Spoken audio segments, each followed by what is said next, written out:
All right, everybody, if you would, please take your seats. And at this point, we will commence the hazing of our newest commissioner. Matt Arthur, the Commissioner of Technical College System of Georgia, is up next. And I'm assuming that he has come ready today. Okay. But in all seriousness, Matt, congratulations on being our new commissioner at Technical College System. We appreciate your dedication and want to thank Gretchen as well for her service in that role over the last year or so, or a couple of years. And look forward to working with you and look forward to what you got to say today. And the floor is yours. Thank you, Chairman England. Chairman Hill and members of the Joint Appropriations Committee for allowing me to come and present the Technical College System of Georgia's budget today for the amended budget and for fiscal year 19.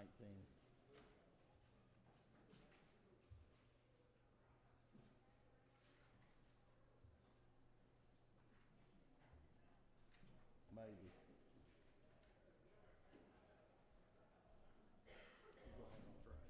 Okay.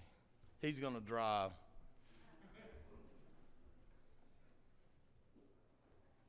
Well, it's like I tell some of my folks sometimes, I'm a digital guy, an analog guy living in the digital world, so.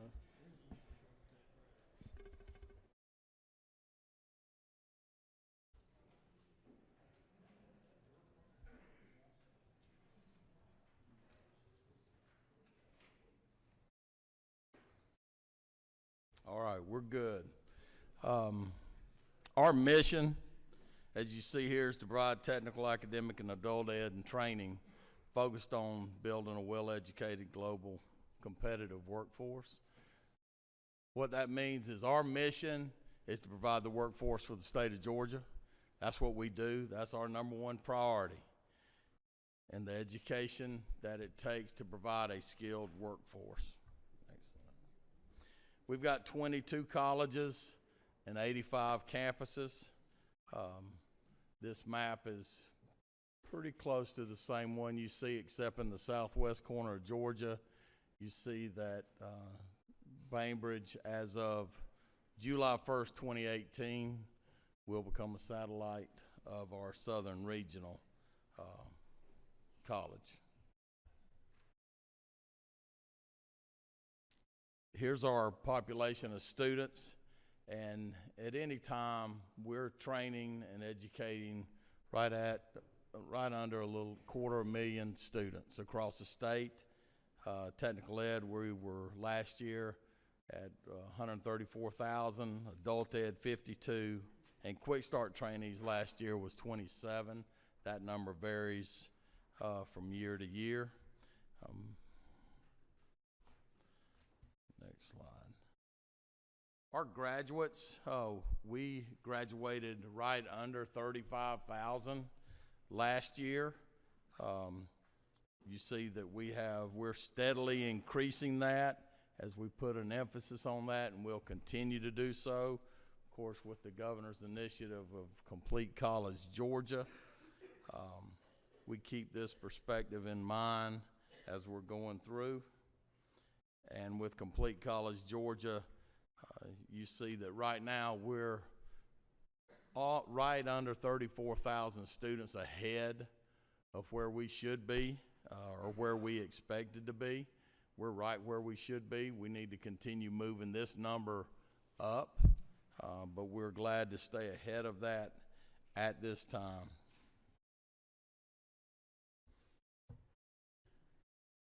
We graduated a little over 34,000 last year. Total awards are 58,000. Total awards are always more because, of course, we have credentials that are stacked on top of one another where they can earn several certificates along the way. Our GED graduates for the first time since 2014 went over 10,000. That's a number that we look like right now we're going to increase again. Our job placement rate, and this is students that graduate from us, is 88%. and those that either continue their education or go into another field of study is 99%. And these numbers are really high, but they should be, because if there's not a job waiting for a graduate, we don't have that program. We are either in the process of teaching it out or it's already gone. So there has to be a job for our students when they enter a program. We guarantee them that. We also guarantee the employer that our students are ready to go to work. If that employer comes back and says this student wasn't ready to do the job that he was trained to do or she was trained to do, we take that student back and we train them free. And we have 2 or 3 a year out of all of them that graduate from us. We have 2 or 3 a year, and we take them back, we retrain them, and we work with them, and they go back to the job. But we guarantee that with every single graduate we have. Dual enrollment is a growing program. You see those numbers have tripled over the last 4 years. We have right over 21,000 students in that program. Our colleges received around $24 million in revenue for dual enrollment. It cost us a little bit more to do that, but it's well worth it for what we are planning. And when you look at the numbers, you look at ages 18 to 25 in the state of Georgia, and those are the numbers that really aren't doing anything, about 35% of them. So this dual enrollment, we feel like is helping that with retention. Quick Start has been around since 1967. Over those years, they've trained over 1.25 million students in Georgia through around 6,900 projects. They were selected as the #1 workforce training program in the United States for the 8th year in a row by Area Develop magazine. If you ever have any question what goes on at Quick Start, have Jackie Rahowski come. When she leaves, there'll be no doubt why we're #1. Her and the workers that she has meet industry needs and just do a fabulous job training, customized training for those companies coming into Georgia or those growing to a large extent. We're in Columbus right now with Pratt Whitney, who's doing an extension. The partnerships we have, of course, dual enrollment. We also have 43 college and career academies across the state. We have 28 academic courses articulated with USG across the state. And the Department of Corrections is another area. We had over 1,500 prisoners enrolled last year. There were 530 awards that were earned, and we provide GED testing at over 100 correctional institutions in the state of Georgia. And so we work with Georgia Department of Corrections, Juvenile Justice, the private prisons, county and city jails, and detention centers. Industry partnerships, just listed a few here, a few of the larger ones across the state, but last year in the state of Georgia, we worked with over 4,700 companies with customized training, and that provided over 2.8 million hours of trainee contact hours with those companies. Now, we work with thousands of more companies, but those are just the companies we did customized training with. Our Hope Career Grant is now up to 17 different programs. Those 17 programs, that's not really the whole story. We added the governor and Georgia Student Finance. We were able to add 5 new programs this year in automotive areas, aviation, construction, electrical line workers, and logistics. And those 5 programs will definitely help us. We've got over 15,000 students across the state taking advantage of the opportunity. There's 17 programs that divide into over 340 course options that lead to these programs. So within these programs, there's 340 areas that students can go in. Almost a third of our total programs are under the Hope Career Grant, and about a quarter of our students get the Hope Career Grant to come back to us. In those programs, about 60 to 70% of the students get the Hope Career Grant. Not everyone earns it, but about 60 to 70%, depending on. In colleges, the 340 programs that are offered out there that fall under the Hope Career Grant, each college averages around 150 programs per college that they offer. So it varies from college to college, but this program has been tremendous for our students coming back. Another area that's really growing are the apprenticeships across the state of Georgia. They've grown over 20% in the last year. We have 127 active programs that apprenticeships are involved in. We've got over 7,500 total apprentices across the state, and that's with the U.S. Department of Labor and TCSG. And those programs are in companies from Yancey Brothers, Textron, Frito-Lay, Mohawk, Voestalpine, IMS Gear, Gulfstream, Gresenbach. Governor Deal launched in 2015, he launched the Georgia Work Smart Initiative, and that's a cooperative partnership between the Georgia Department of Economic Development, U.S. Department of Labor, and us. 19 of our 22 colleges are registered with the United States Department of Labor, and we do that because some of the companies had rather not register, but they want apprenticeship, so we register for them. We work with companies however they want us to work with, and it's turned into a great partnership. We also have high school students involved in apprenticeships. We have the Georgia CAP program that's becoming more and more popular, and it's growing. But these high school students go to school, go to work, they get paid, definitely learning a tremendous skill, and we look for a lot of those students to go on after the apprenticeship or through the apprenticeship, not only to our schools, but also to four-year schools.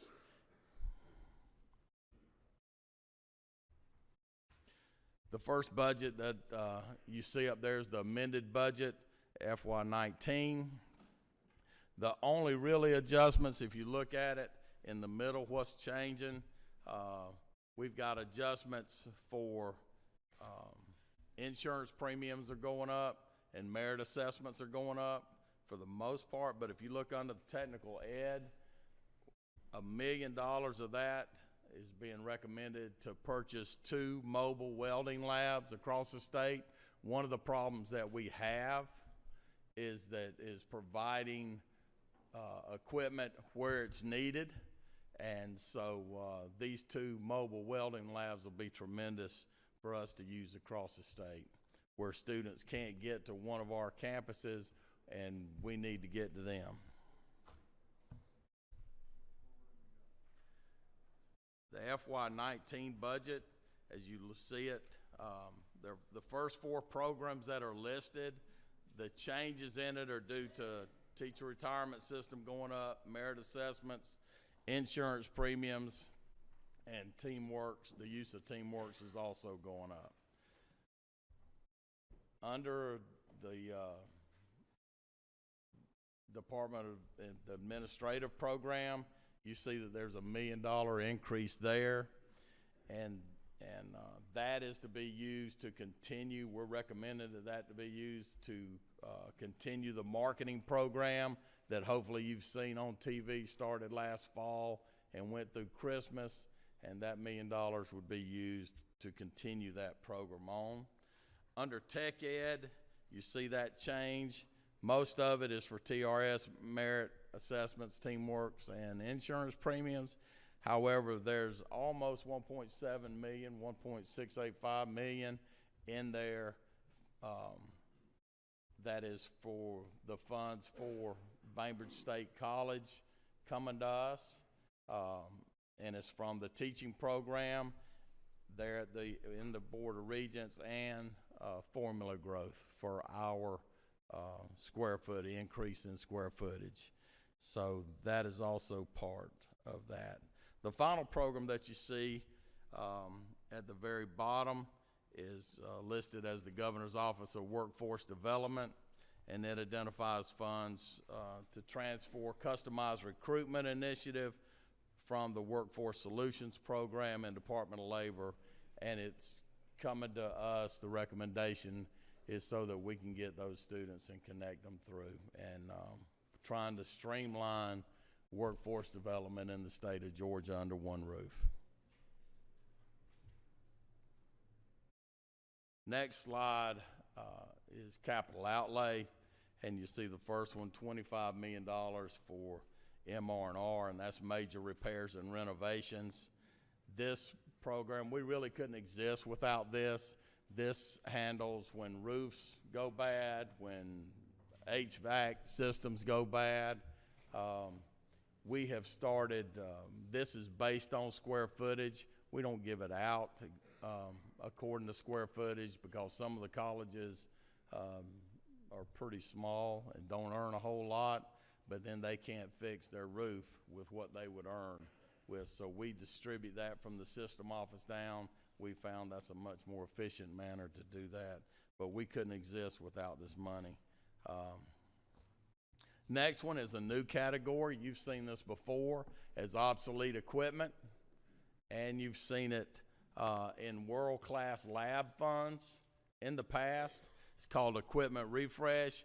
It's the same thing. Obsolete equipment is for equipment that's old, that needs replaced, and of course the other monies are to continue what was started under world-class labs, is providing the best equipment and the best that industry needs, and that's one thing that we're continually keeping up with. If industry's using certain machinery, we need to be teaching on that machinery as much as possible. So this money is vital for us to continue for new and expanding programs out there. Next on there, you see $4 million for Whitfield Murray campus in Dalton. This is FF&E, furniture, fixtures, and equipment money. And of course, this facility is being built right now, and we are already working with the flooring industry with curriculum to teach what they need there. But this would provide the furniture, fixtures, and equipment for that. Next is $1.6 million for the same thing for plant operations and workforce training at our college in Ogeechee in Statesboro, Ogeechee Tech, and it will do the exact same, provide that, because that building is being built as we talk. Construction of Camden County, a campus there. We don't have a campus there. What's going on in Camden County, as you well know, of course, with Kings Bay, the military base there, without a training facility there, and we've got over 700 trainees over the next few years that have to be trained there. And so this campus has been in the works for at least 4 years, and so we are hopeful that it goes through. But Kings Bay, of course, is huge with the military there. The next one's a new health science building at Chattahoochee Tech. This will take place on the Bartow campus. It's needed, as you all know, health services. We just don't have the room at Marietta anymore to expand with the health sciences program. And so, you know, when you look at the $1.7 million that they have in that area trying to go to school, this building, we feel like within 2 years will fill up also. But we hopefully this will go through. $4 million is in property acquisition, planning, and design, and it's for a new West Georgia Technical College campus in Carrollton. Their facility in Carrollton's over 50 years old, and I'll just give you an example of one program, diesel technology. They don't really have the facility to even teach that program there, and there's no way it'd cost millions of dollars just to add on. So hopefully we are recommending this. And then the last one, $8.9 million for design, construct, and equip a new center for advanced manufacturing at Chattahoochee Tech. And I'm sorry, the health building was Marietta. This is the Bartow campus. This is coming from manufacturers and industry, and this will teach everything from drone repair, drone maintenance, all the emerging technologies with composite fiber, and this is being really pushed, and we agree with it by the industry and business.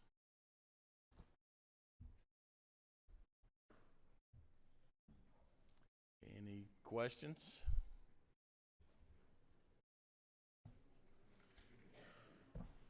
Well, not sure if you told them everything they need to know, or if you put them to sleep, Mr. Commissioner. I was hoping 1 o'clock it'd put them to sleep. Oh, we do have one question. Hold on. I think that is Representative Dominic Laricchia. Yes, sir, Mr. Chairman. Thank you. Thank you for the presentation. But nearly $100 million in capital outlay. And I noticed under the maintenance, major repair and renovations was $25 million. One of the things that we've been looking at is the delivery methods that we use to bid those jobs. And just probably have more conversation about it, but just want to encourage, because of these 85 campuses or whatever, a lot of them are located in rural parts of the state. And the perception is that some of those general contractors in those rural parts of the states aren't getting opportunities to competitively bid those jobs. And so I guess a question from that would be, are you aware of maybe the percentages of those that are bid, design, bid, build, competitively bid versus using a construction management at risk delivery method, which obviously a little bit more complicated, but that's just some of what we're hearing in South Georgia anyway, is that some of this capital outlay money that's going to these campuses, they're not given the opportunity to competitively bid for that work, and that's pretty strong stimulus for some of these small rural communities. I'm not aware of the numbers, but we can look that up and get back with you. Okay. Thank you. Chairman Earhart. Commissioner Arthur, isn't it true that the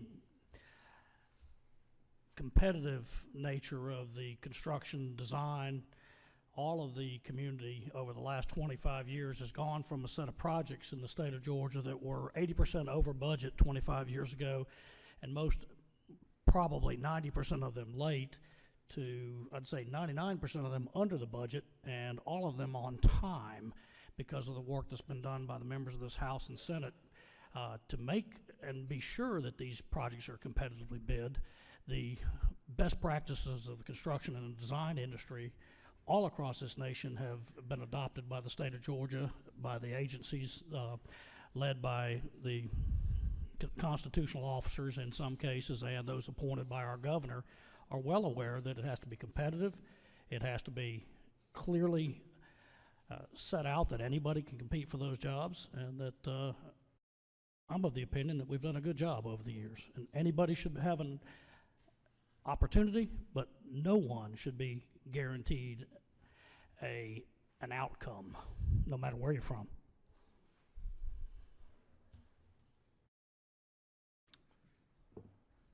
Chairman Rogers. Commissioner, you mentioned about the marketing program, the $1 million. The marketing program, and we're going to continue the $1 million and look ahead and everything.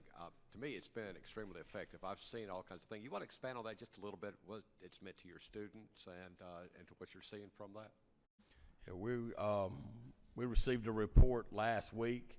It looks very positive. We've got a large number more people who have become aware that the Technical College System of Georgia is there. The most time that has been spent through the marketing campaign to look at it has been on the number of people in Georgia that are going on and spending time to look where their local college is.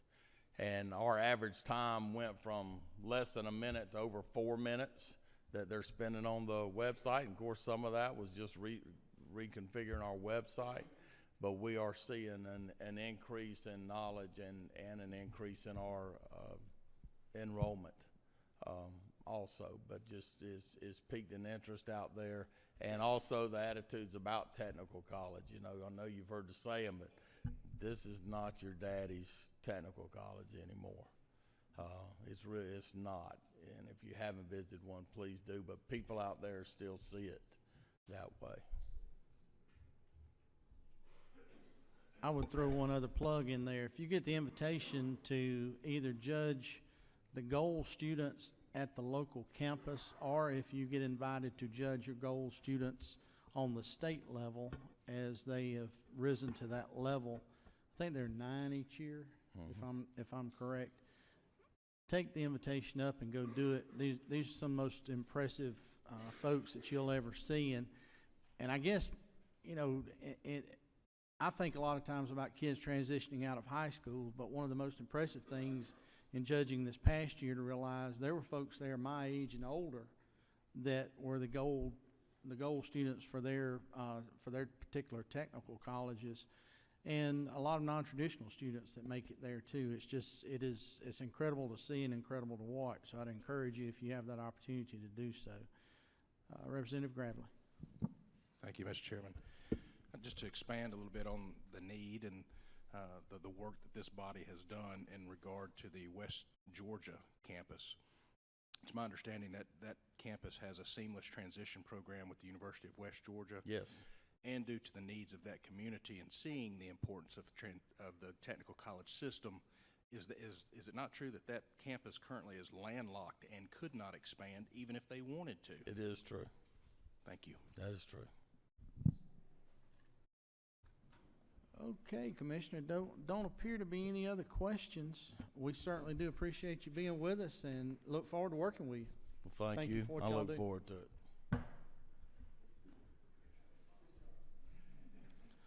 All right, right on time and ready to come up. I see him huddling in the back corner back there. Is our Chancellor of the University System of Georgia, Steve Wrigley. And give them just a second to get their presentation up and running. Well, that was fast. Must have been a Georgia Tech guy doing that. Well, Chancellor, glad to have you with us, and we'll let you dive right on into your presentation. Thank you, Mr. Chairman. And members of the committee, I do appreciate the opportunity to provide you an overview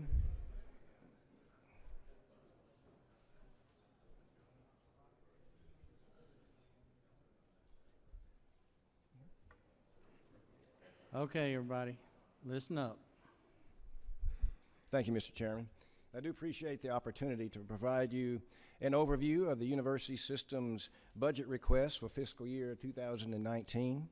You're always gracious to allow some time to make our case, and we really do appreciate that. Before I provide an overview of our goals and priorities, let me share some exciting news you may not have heard of. There was a poultry farmer in northeast Georgia recently who loved the taste of a drumstick. So he decided that he was going to try to develop a program to produce and breed a three-legged chicken. So he built a lab and he consulted the best poultry geneticists in the state, did his research, and he was able to do it. He was able to produce and breed three-legged chickens, and so it made big news, as you can imagine. So the Wall Street Journal sent a reporter, big business, right up their alley in terms of a story. He visited the farmer and he asked the farmer about his research, about the lab that he built, took photographs. Then he asked the farmer, he said, you know, you were motivated to do this because you liked the taste of the drumstick. And he said, I got to ask you, how do they taste? And the farmer looked at him and said, I don't know, I hadn't been able to catch one. A little bit of poultry humor, Mr. Burns. Sorry, a little bit of poultry humor.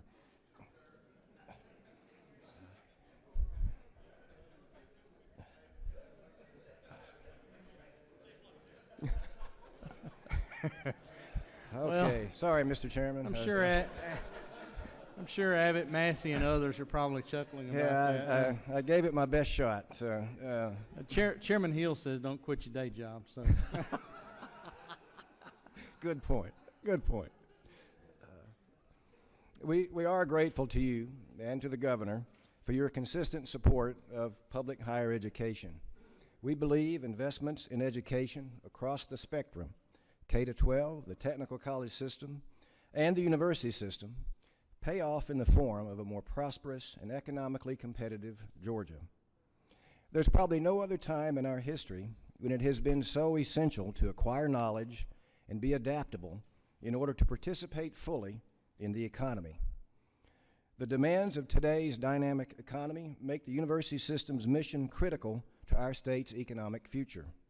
You have heard me say before that our mission is fundamentally about knowledge, creating it through research, transferring it through teaching, and applying it through service. At the same time, we understand we need to look at ourselves, at what we can do differently, and how we can do it better. By the numbers, we consist of 26 institutions across the state, down from 35 6 years ago. We enroll more than 325,000 students, an all-time high. According to the University of Georgia, we have an annual economic impact of $16.8 billion, up more than $1 billion over last year, and we generate nearly 160,000 jobs statewide. Our institutions annually are awarded over $2 billion in research and sponsored funds, funding that enables innovation to directly impact our lives. I joked about chickens a minute ago, and many of you know poultry is the largest segment of the state's agricultural economy and makes Georgia the top broiler producer in the nation. On an average day, Georgia produces more than 30 million pounds of chicken, and the statewide economic impact of the industry is estimated at $28 billion annually. A lot of us enjoy eating chicken. Poultry production is a large, complex business. USG research and extension work, part of that knowledge mission, helps improve production in Georgia's poultry and many other industries. A recent example is UGA scientists last year discovered a new diet for chickens. The new diet results in stronger bone growth, helping to reduce an estimated $300 million annual loss from skeletal weakness. This kind of knowledge discovery is at the heart of our research mission. But it is only one part of what we do. We do not neglect the importance of teaching and service. Our priorities are thus straightforward: help more students graduate, be more affordable, and be more efficient.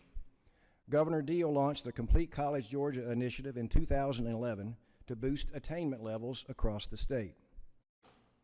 Education attainment is the key to economic success. Estimates are that within the next 10 years, almost 2/3 of the jobs will require some education beyond high school. So we are working hard with our friends in the technical college system to improve graduation rates and continue to reform how we support students as they earn their college degrees. In the university system, as part of Complete College Georgia, students are greeted in their first year with targeted programs to kick off what we call their momentum year. College students are more likely to graduate when they immediately explore an area of academic interest, get help to stay on track, and follow a clearly sequenced course of study. We need to make them deliberate about their education intentions as soon as they enroll. Students at the beginning of their college careers work with advisors to create degree roadmaps to outline what it will take for them to graduate on time. And our 15 to Finish campaign encourages students to take full course loads. Predictive analytics and early alert systems also allow faculty and staff to identify and support students at risk of straying from their course. All of these efforts are designed to eliminate students wasting time and money in courses that do not contribute to finishing a degree. You may wonder if all this works. Last year, a record 64,936 students graduated from university system institutions. This is the 6th consecutive annual increase, up 18% since 2011. And while the number of degrees has increased 18%, our enrollment during that time is up over just 2%. so we are making progress. We recognize we must do more to keep our system ahead of a rapidly changing world. Last spring, we launched College 2025, a system-wide initiative to reshape Georgia's public higher education for the 21st century. This is a 5 to 10-year roadmap for the future. Our primary goal is to align our degree programs with workforce needs. We want to build a strong talent pipeline for the state's economy while preparing graduates for a lifetime of learning. Our focus is on assuring students acquire essential skills, are adaptable to changing conditions, and have access to lifelong learning. Our graduates must have essential skills that are transferable across multiple careers and disciplines. Communication and analytical abilities, for example, are what employers say they prize most when seeking new hires, and are what experts say give workers an advantage in an increasingly automated workforce. Students must also be adaptable in how they learn, but so too must our institutions be adaptable in how they teach. That may mean more collaboration across disciplines or a bigger emphasis on open-sourced coursework and materials. That adaptability will be required for a lifetime. As work tasks change mid-career, so too do the competencies required to succeed in them. Our institutions must offer flexible and diverse programs to non-traditional students making a career change. College 2025 is composed of both higher education and industry leaders from within USG and companies such as Kia Motors and AT&T. We expect initial recommendations next month. But across the system, our institutions are already working to align classes and local needs. From Dalton State to ABAC to Augusta University in logistics, agriculture, and cybersecurity, we listen to industry and are adapting accordingly. We've also worked hard to remain affordable. Over the last 5 years, the university system has kept annual tuition increases at an average of 2.2%. Among the 16 states in the Southeast, the USG has the 6th lowest in-state tuition and fees for four-year institutions. You've been very generous to us, even in lean economic times, and we are grateful for your investment. We are committed to maximizing the impact of the funds we receive and are constantly looking for ways to be more efficient. You are familiar with our consolidation efforts, but to find further efficiencies, last summer we launched the Comprehensive Administrative Review focused on streamlining processes and reorganizing staff. What could this mean for how we operate? Right now, for example, we have 26 institutions separately verifying students' financial aid. Why can't we do that work in one place? We have largely moved from 35 separate payroll systems to now just a few, and in a couple years, we'll have just one. We started our review last fall focused on the system office and 7 pilot institutions. We expect to wrap up our work next year, having conducted an analysis of every USG institution. This is the first time we have ever undertaken a comprehensive review of all administrative activities across the university system.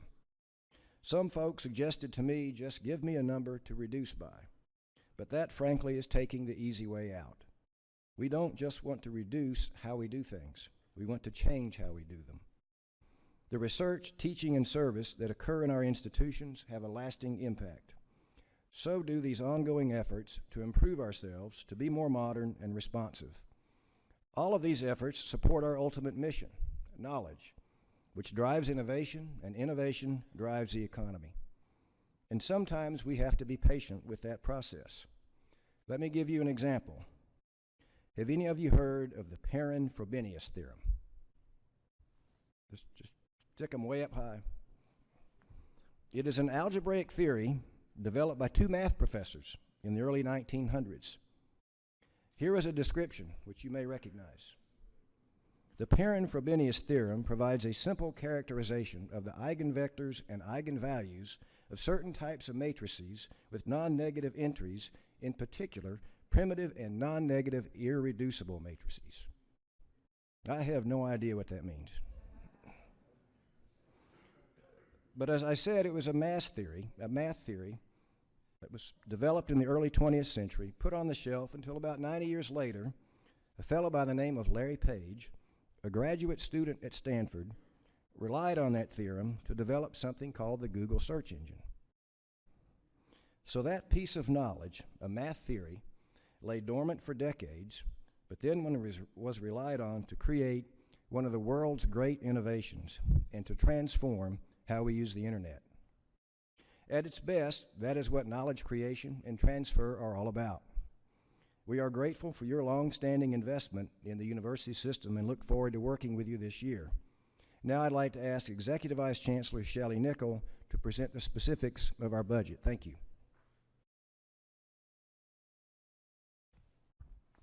Thank you, Chancellor, and good afternoon, Chairman Hill and England and members of the committee. Today I will start off with the FY amended budget and then move on to the FY19 budget. The FY18 amended budget includes $12.2 million in new funds for the university system and its pass-through organizations.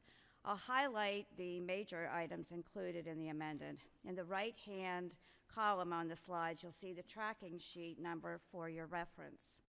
The first item is $10 million to support graduate medical education at Augusta University.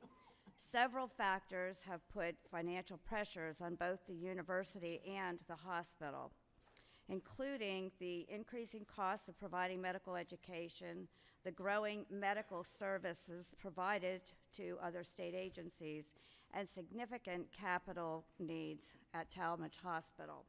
This $10 million will go a long way in offsetting some of those increases during this year. Second item is $2.1 million statewide adjustment for insurance premiums paid to the Department of Administrative Services. You will see this adjustment throughout state agency budgets. The governor also included $65,000 for replacement of 3 vehicles at the Cooperative Extension for use by the Soil and Water Commission. Before we move on to the FY19 budget, I want to provide a quick recap of fall enrollment trends. Enrollment for the university system has grown steadily over the past 4 years. As mentioned by the Chancellor, our fall enrollment is at an all-time high, and we now serve over 325,000 students. We expect this upward trend to continue, although not at the rate we saw in the late 2000s. The state's dual enrollment program is a factor in this growth. This fall, there were over 11,000 students attending courses in dual enrollment across the university system. The USG budget request is based on our funding formula, of which the primary driver is enrollment, specifically the credit hours taken by our students. Credit hours from the most recently finished year are used in the formula, which initiates or creates a 2-year lag. Summer of 16, fall of 16, and spring of 17 are put into the formula to calculate the FY19 request. This year, in FY17, USG students took almost 8.4 million credit hours. In the FY19 operating budget, the governor has recommended a $116 million increase in state funds for the university system. I'll highlight the major items included in the FY19 budget, and the tracking sheet number is on the slide for your reference. The governor recommended funds of $51 million for enrollment growth based on those credit hours that were generated in FY17, and $3.2 million for maintenance and operations for new academic space that was added on our campuses. The largest addition this year is for the Teachers Retirement System of Georgia at $60 million. As you may know, the employer contribution rate increased from 16.81% to 20.9%. That will go into effect in July of 18 or fiscal year 19. You will see this in other education budgets throughout the state. The budget also continues the planned phase out of the special funding initiative at Georgia Gwinnett College.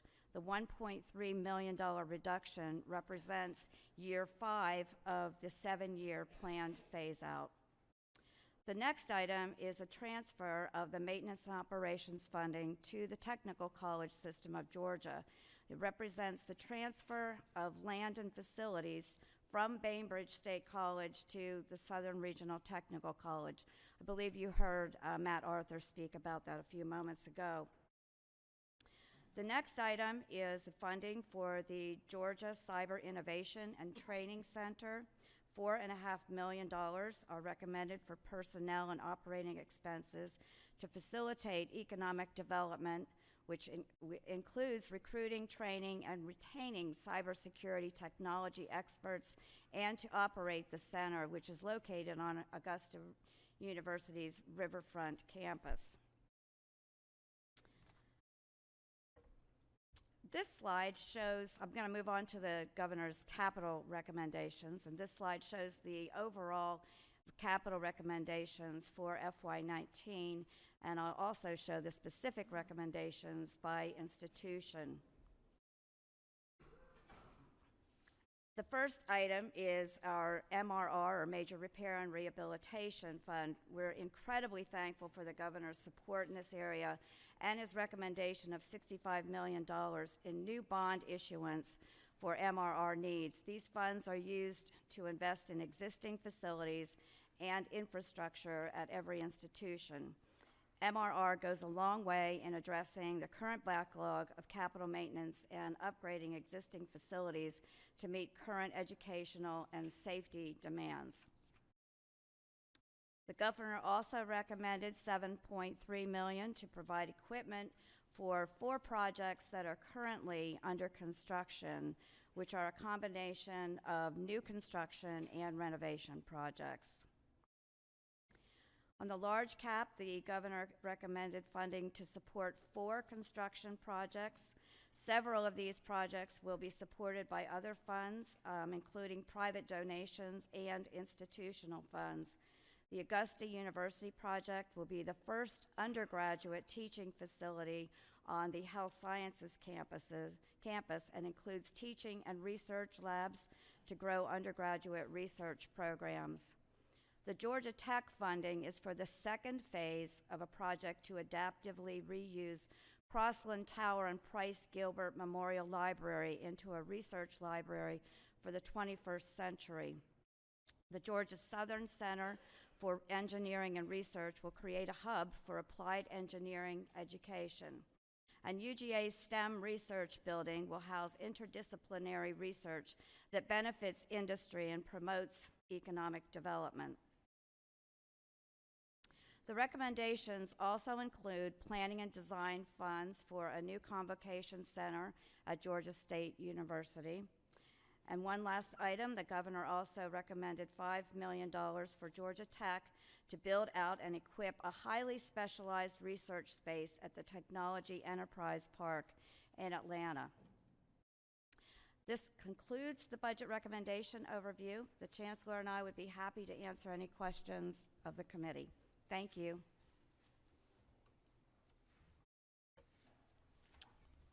Okay, any questions? All right, everybody dialing in, okay. Let's see. Chairman Knight. Thank you, Mr. Chairman. To the Chancellor, my friend, how are you doing? Great, thank you. I noticed that the number of I guess, hours that are out there that are being taken, okay, are increasing. Are there areas in which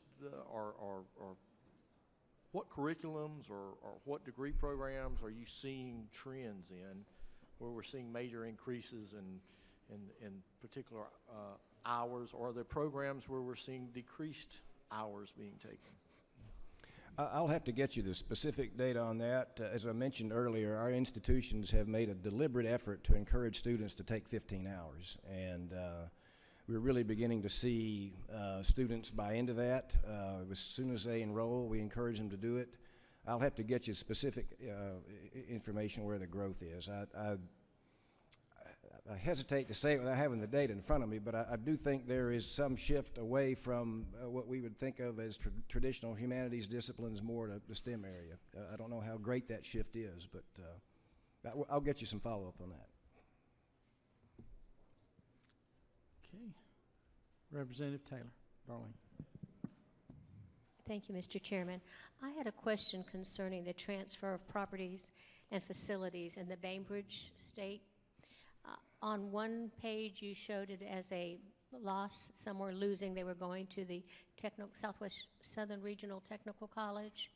And then you see plus 19 million for a wellness center.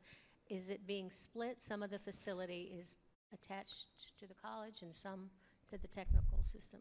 No, as part of our consolidation, as we work through that with the technical college system, and let me say first, some years ago, a number of our state colleges had technical certificate programs, and through the years we have transferred those to the technical college system. I think the last one might have been in Dalton 6 or 7 years ago, and this was the last one of our state colleges that had a technical college component.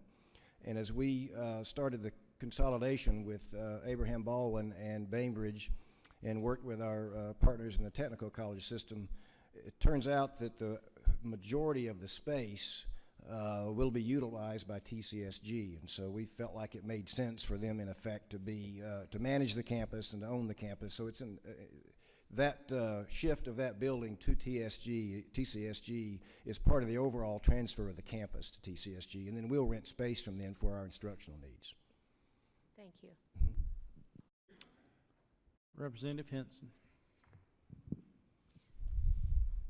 Thank you, Chancellor.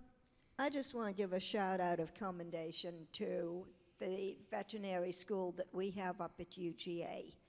I've used it in the past. I used it again over Christmas on a Sunday where I had an emergency with my dog. They're incredible, and I know that we do not have enough veterinary schools in the United States, let alone able to enroll enough students in Georgia. Are you looking at trying to build the enrollment, the starting enrollment in the school to provide more veterinarians graduating? And thank you for that. They do a terrific job. You may recall some years ago, this body supported a new teaching hospital at UGA, and that enabled them to increase the size of the class. I forget by how many students. I'll have to check on that for you, but we were able to increase the size of the class of the veterinary school at UGA by a fairly significant number. So I think at this point in time, the plan is to let that effort stay where it is, but I think they're always monitoring that to check to see where they are. But your support of that new facility helped them to expand the class. Chairman Setzler. Thank you, Mr. Chairman. Chancellor, thank you for being here today and for both of your presentations. Two issues. First, I would just, do you have statistics on the percentage of online classes? I've shared with you in the past a concern that even for students who are attending institutions in a residential way, or that are there fully enrolled on campus, that are being sort of pushed into online classes, many of which would rather have a class in a traditional lecture hall or classroom with a professor.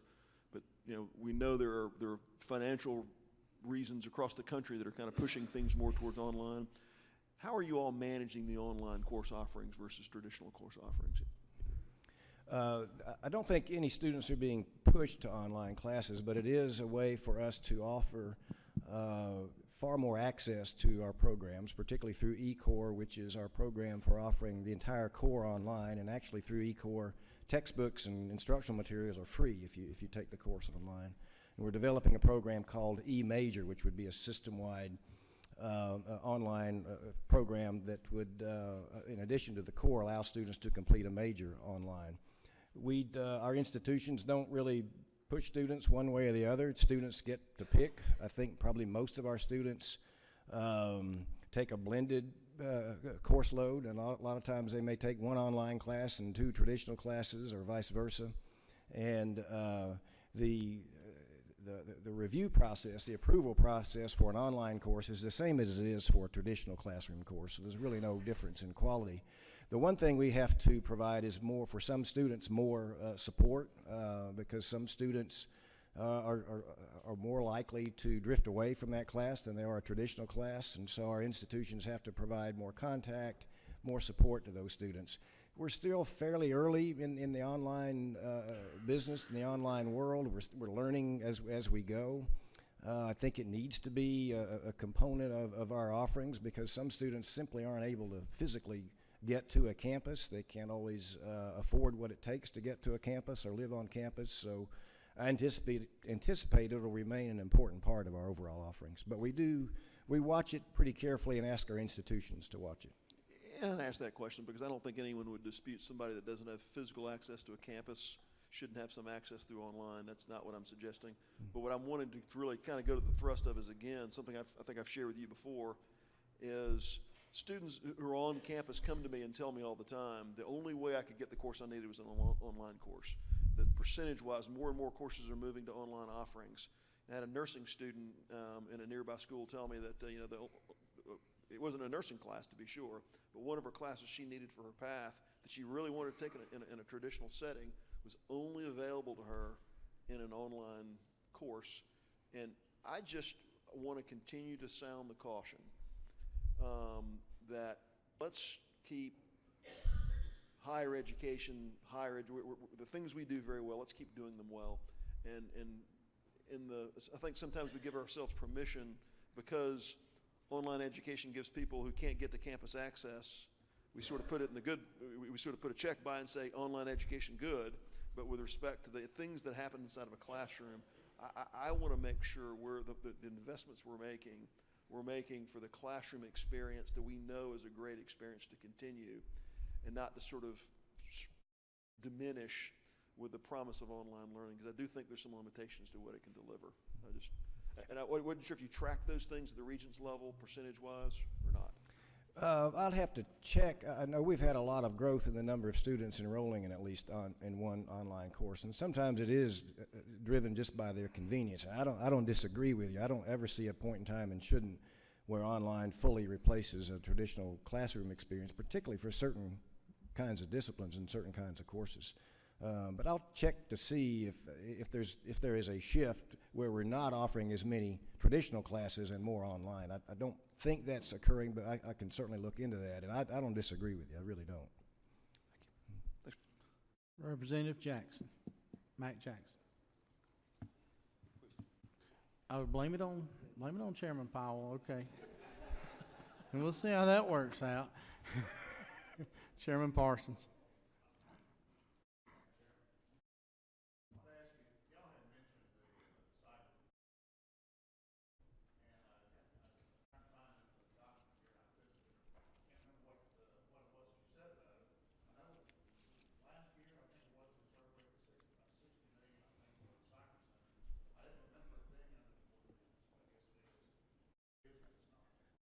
I think the funding was through GTA for the facility.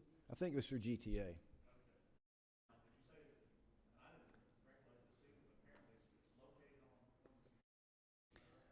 It's located on property that Augusta University owns, and AU and other institutions will be offering classes there, but it'll be actually a facility operated by GTA, and we will provide classes there working with the NSA and other employers who have need of experts in this area.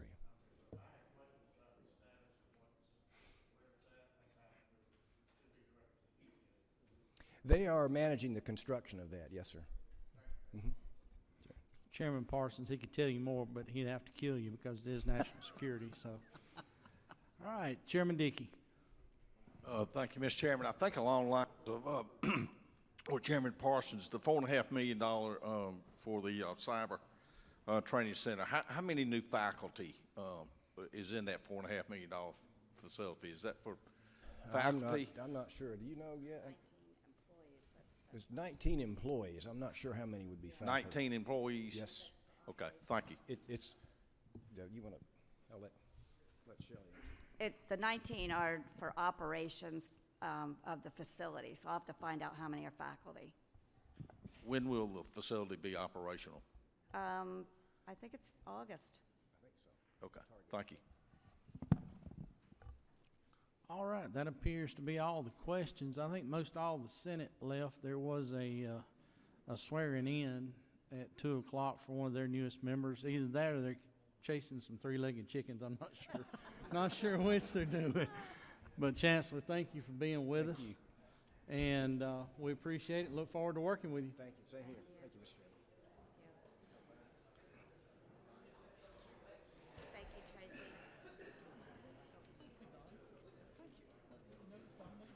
All right, if everyone would please try to stay in your seats. We're going to continue on. We're running a little bit ahead of schedule, but there's nothing wrong with that with snow coming in.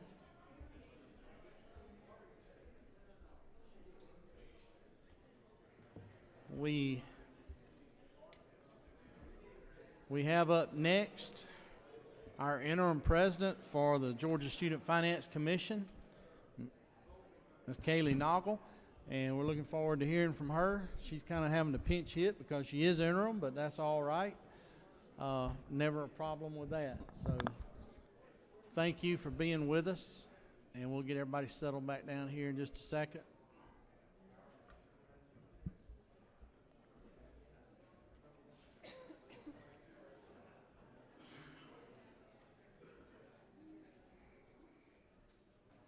Okay, Madam President, the floor is yours. Thank you, Mr. Chairman, and members of the committee. Again, my name is Kaylee Noggle, currently serving as the interim president of the Georgia Student Finance Commission. Chris Green, our Director of Government Relations, is going to control my slides for me. So thank you for this opportunity to share some information with you. In FY17, the Georgia Student Finance Commission achieved a lot of great things, but most notably, I'd like to tell you that we dispersed nearly $765 million in state, federal, and lottery funds across 20 different financial aid programs to Georgia students seeking a post-secondary education. This represents the largest amount of state financial aid assistance to students in recent years, and we're very proud of that. Y'all have to forgive me, I'm battling a cold. I think we've all had it. Our mission is to promote and increase access to education so that every Georgia student knows that an affordable post-secondary education credential is possible in this state. We pursue that mission not only through the programs and funds that we manage, but also through our outreach, education, and advocacy efforts. And I'd like to take a few minutes to share some of those priorities with you now. In FY18, we're celebrating the 25th anniversary of the Hope Scholarship. And before the end of this year, we'll celebrate having awarded over $10 billion to Georgia students through the Hope programs. This year, we're working on building the College Hope Eligibility Calculation Service, or CHEC system, for which you funded us to build last year. This will allow us to centralize GPA reporting and academic eligibility determinations for the Hope programs across all 82 of our post-secondary institutions. In conjunction with the Office of the State Treasurer, we manage the state's Path to College 529 plan, and I'm pleased to report that the plan continues to perform at the top of its peer group. We've achieved record double-digit growth in FY17 in new accounts and account contributions, and already again in FY18. Recently, federal tax reform expanded the definition of a qualified withdrawal from a 529 plan to include K-12 tuition, which is pretty impactful, and we're monitoring that at the state level. Over the course of my career, this next item is one of the things that I've been most passionate about, and that's FAFSA completion and our FAFSA completion efforts. The FAFSA is the free application for federal student aid and serves as a gateway to most financial aid programs. However, it also serves as a barrier due to its length and complexity. In fact, some studies estimate that Georgia students leave nearly $70 million in federal aid on the table just because they failed to complete the application. Because of that fact, we continue to focus on our FAFSA completion efforts and hosting events, and we're beginning to see results. Last year, our completion rates in Georgia grew by 13% compared to 9% nationwide. We've been targeting our counties in the state with the lowest completion efforts, and will continue to do so this year, as well as continue to support simplification efforts at the federal level. Our second edition of the College Connector, our state's free college planning and financial aid guide, is now in print, and if you don't have a copy, we'd love to get you one. It continues to be wildly popular, but it is also available on our website. In April, we launched a new financial literacy section of our website called College Money Matters, aimed at helping students and their families make more informed financial aid and college planning decisions. In that same vein, we also continue our statewide outreach efforts, serving as a free resource to nearly 100,000 families a year. We hope to reach even more families this year so that no student is ever scammed into paying to fill out the free application for federal student aid. Too many times I hear stories of students that paid to fill out that application or that received unsolicited and deceptive invitations from vendors for free financial aid advice that we can provide as a state. And finally, we're watching the Higher Education Act reauthorization bill that was introduced at the federal level in December that may have sweeping and dramatic impacts on federal financial aid and impact us in this state, and we promise to keep you updated on that front. As I mentioned, our outreach efforts continue statewide, and as you can see from the map, we have students stationed statewide ready to assist our families. They hold events in churches, schools, libraries, and even one-on-one at the local Chick-fil-A if necessary. We would welcome the opportunity to host an event with you in your district, so please don't hesitate to let us know if we can join you somewhere. And the REACH program, as many of you know, is part of the Complete College Georgia initiative and is the state's first need-based mentorship and scholarship program. It continues to grow and is now operating in over 100 school systems with nearly 1,200 scholars. We appreciate each of you that have attended signing events and support this program. I was really excited to tell you that tomorrow is REACH Day at the Capitol, where we're going to have nearly 200 scholars here with their mentors and coordinators, but due to the pending inclement weather and for the safety of our students, we have decided to postpone that event, but we'll keep you posted as we reschedule. Moving into our budget items, our section begins on page 74 of the tracking document or page 158 of the governor's budget book. I'm going to review the HOPE program changes first and then come back and hit the highlights of the state programs. So in amended FY18 for the HOPE programs, there's a total recommended increase in lottery funds of $8.2 million. By program, for the HOPE administration program, and these are the funds that we use to administer those programs, there's an increase of $17,000 for general statewide changes. For the HOPE private program, for the HOPE Scholarship Private, $279,000 just to meet projected need in both the HOPE and Zell Miller portions of that program budget. And for HOPE Public, there's a net $7.9 million increase. It may look a little odd in your documents. It actually shows as a $10 million reduction to HOPE and an $18 million increase to the Zell Miller portion. HOPE is not declining, rather this is just shifting money between the programs as the Zell portion of the budget's growing at a faster rate. For the state programs in the amended FY18 budget, there's a total increase of about $10.7 million, most of that being for dual enrollment. That program, as you've heard from both the Chancellor and Commissioner Arthur, continues to be hugely popular. In fact, we experienced a 41% growth in FY17 over FY16 in the dollars awarded in that program. We anticipate continued double-digit growth this year and again into FY19. By now, you may have received a copy of the Department of Audit's special examination on dual enrollment. There's some policy considerations certainly interesting in that report, and we'd be happy to have further conversations with you when time permits. For the tuition equalization grant, we're anticipating just modest growth, and the budget recommends that we use other agency funds to cover any need there, and we'll do that. In total, for the amended FY18 budget for Georgia Student Finance, there's an increase of $19.7 million. This includes one minor adjustment to our attached agency, the Non-Public Post-Secondary Education Commission. Their Executive Director, Karina Robinson's here today, should you have any questions for her. Moving on into FY19, you'll see that we do continue anticipated growth across most of our programs. But beginning in the HOPE administration program, there's actually a reduction of $1,300, and that's just across a number of the general statewide changes. Across all of the HOPE programs, the governor has recommended a 103% factor rate, which equates to a 3% increase in the awards. For HOPE grant, that cost is $1.2 million, and we'll use existing program funds to cover that. For the HOPE Scholarship Private, there's $2.7 million to cover that 3% increase in the HOPE Private Award, as well as the Zell Miller Scholarship Award, and to meet projected need. And again, for the HOPE Scholarship Public Program, $65 million to cover the HOPE Scholarship Award increase, as well as to cover projected need for both HOPE and Zell, for a total of $68 million. For the state programs in FY19, again, there's an additional $34 million recommended for the dual enrollment program, bringing that program's total budget to just over $110 million. As I mentioned, REACH continues to grow, and the recommendation of $1.8 million will keep us on track to meet the state's share of the commitment to be in every school district with nearly 3,000 scholars by academic year 2020. For service cancelable loans, there's a recommendation for $750,000 for the Georgia National Guard to meet projected need, and also to increase capacity to allow students to pursue a graduate degree in that program. And again, with the tuition equalization grant, we're anticipating modest growth, but we can cover that with existing agency funds, bringing the total in state funds to just under $37 million.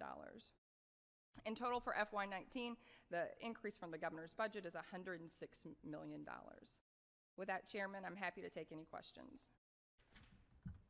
Okay, we've got one question. Representative Fleming. Thank you, Mr. Chairman. I appreciate your presentation today. My question is what you mentioned twice about the dual enrollment and how successful that is. And as I understand that, obviously that's getting our high school kids to go ahead and get their college credit while they're in high school attending college classes. Is that right? That's correct. So I know one of the largest providers of that very successful program is Georgia Military College. And I've been trying to work with them, and I wondered if you thought we could get some progress. They actually offer 5 educational periods during the year, but we have a quirk that doesn't recognize that in our law that says it will fund 4. I didn't know if there would have been any progress made on trying to work that out so this school, who's doing such a good job, could continue to do well. I know that we've certainly had conversations. We can continue to have those conversations, and we're happy to do that with you. I think it would be wise to make sure that we fully understand any budget impact to that. But we're happy to speak with you and with the officials at Georgia Military College to see if that's an option. If I may follow up briefly, Mr. Chairman, the education, the budget impact would be that actually more high school kids could take advantage of educational opportunities, thus needing a small increase there. Would that be the budget impact you were referencing? I'm not sure offhand what the full impact would be, but if you let us take a look, we'll be happy to get some numbers back to you. If you could get back to me, I sure would appreciate it. Thank you kindly. Chairman Setzler. Thank you, Mr. Chairman. Appreciate your presentation today. I've had some constituents come to me with a concern. I wanted to get your thoughts if this is something that you're actually considering with respect to qualifying for the Hope Scholarship and getting GPA credits. Depending on different school districts, they set their threshold for A's, B's, C's, and D's at different numerical scores. And it's my understanding that, for example, one school district might say a passing grade is a 61, another school district, or 60, another school district might set a passing grade as a 70. And whereas one student in school district A could make a 68 in a course and get a D for it, someone 10 miles away in another school district might make a 68 in a course and get an F for it, get no credit, and of course the impact on their Hope Scholarship eligibility. Also understand that applies above just failing thresholds and at higher levels. Is there a look within your organization to standardize that across the state? Because some parents have brought that to me as a concern that there's sort of a fairness issue and an inconsistency issue. There's not currently. I do believe that we use a standard cutoff for what a passing grade is. But beyond that, you are correct that schools determine. But we have taken some efforts, and this body has done so to kind of unify what courses are weighted. But we've not gone so far as to say what qualifies an A versus a B. But like I said, I do believe that we have a passing threshold, and I'll double check what that is for you. You may want to look into that, because Mr. Chairman, if I could, I know, for example, Cobb County sets a passing grade at 70.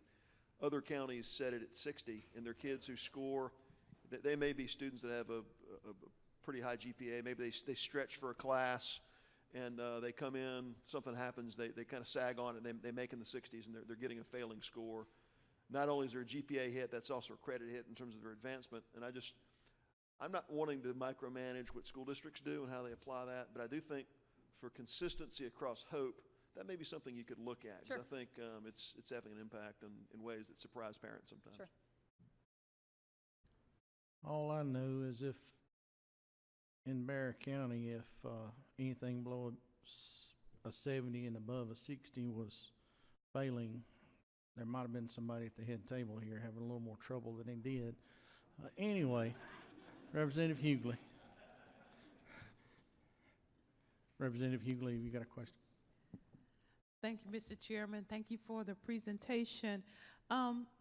I noticed that we are not making any change to our low-interest loan portion, and this is for students that have need-based issues. So is it that we are not getting an increase in the number of students who are interested in that, or can you elaborate on why that's not moving? Oh, our agency did not request an increase. I think the budget shows either $26 or $27 million for that program. However, we are beginning to receive repayments from students. So while the number in the budget reflects, I believe, 26 or 27, we actually dispersed closer to $35 million last year. And so with that, last year we were able to meet the need of almost all the students that who had applied. Mr. Chairman, if I could ask one other question. Can you, I know you have it somewhere in all the documents that you sent to us, can you send to me or direct me to the report of our Hope Scholars and how many students and where they're going, what schools they're attending? Mm-hmm. Thank you. Chair Lady Dempsey. Thank you, Mr. Chairman. Oh, excuse me, that's Dickey, I'm sorry, Chairman Dickey. Thank you, Mr. Chairman. I just want to say thank you for your budget recommendation for the REACH program. It's really making a difference in some of my schools, and then the programs in most of my schools, and it's just really doing great things for those young kids and the entire school and families in my district. Thank you very much. Thank you for your support, sir. Ditto and amen. All right, any other questions? Well, that appears to be all the questions the group has. Thank y'all for being with us. Great job. And our next speaker up, and I don't see him in the room quite yet. There he is, Commissioner Greg Dozier with the Department of Corrections. Commissioner, you were hiding back there.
Okay, if everybody will settle back down, we're running just a little bit ahead of schedule, and that's a good thing. And Commissioner Dozier, we're glad to have you with us here today, and the floor is yours. All right, Mr. Chairman and members, it's a pleasure to be here. I always enjoy bragging on the workers of Department of Corrections. We have some incredible men and women that work in this agency, and it's an honor to stand before you. What I thought I'd do, Mr. Chairman, is kind of a recap of the global view of what criminal justice reform has done, and then jump into a detail of the agency, and then obviously capping it off with the budget overview. But our first slide just shows our overall population. And as you see that, you see the three mainstays of criminal justice reform: 1176, which was the adult bill, 349, which was the juvenile, and then 365, which was the reentry efforts. And you can see how that population has changed over time, but been consistent in the last few years, right around that 52,916 level. As you continue to look, the big impact's been around prison commitments. If you remember back in 2009 timeframe, we were seeing about 21,000 individuals coming to the prison system. At the end of fiscal year 2017, we had 17,617 come in. That was the lowest since 2002 in commitments. Now, one thing I would want to point out is our releases are staying somewhat consistent and a little bit lower than what they've been. We always saw around 20,000 commitments, but we hovered around 18,000 releases, and that's where we saw that gradual increase in the prison system. Well, we're seeing right below that slide, you'll see that for the last 3 years, We had 17,000 releases, 18,000 releases, and this year 16,456 releases from the system. So criminal justice reform is working. We're seeing those that come into the system stabilize, but we're also seeing individuals stay a little longer. We saw in the last few years an uptick of about 1.5 years on the sentence on the front end, with an average sentence being about 12 years. So what's that done to our actual standing population? We've showed you this for a number of years, but I'm not sure we really articulated very well what that impact is. We talked about locking up those we're scared of. And I really think we're seeing a change in the standing population in the prison system.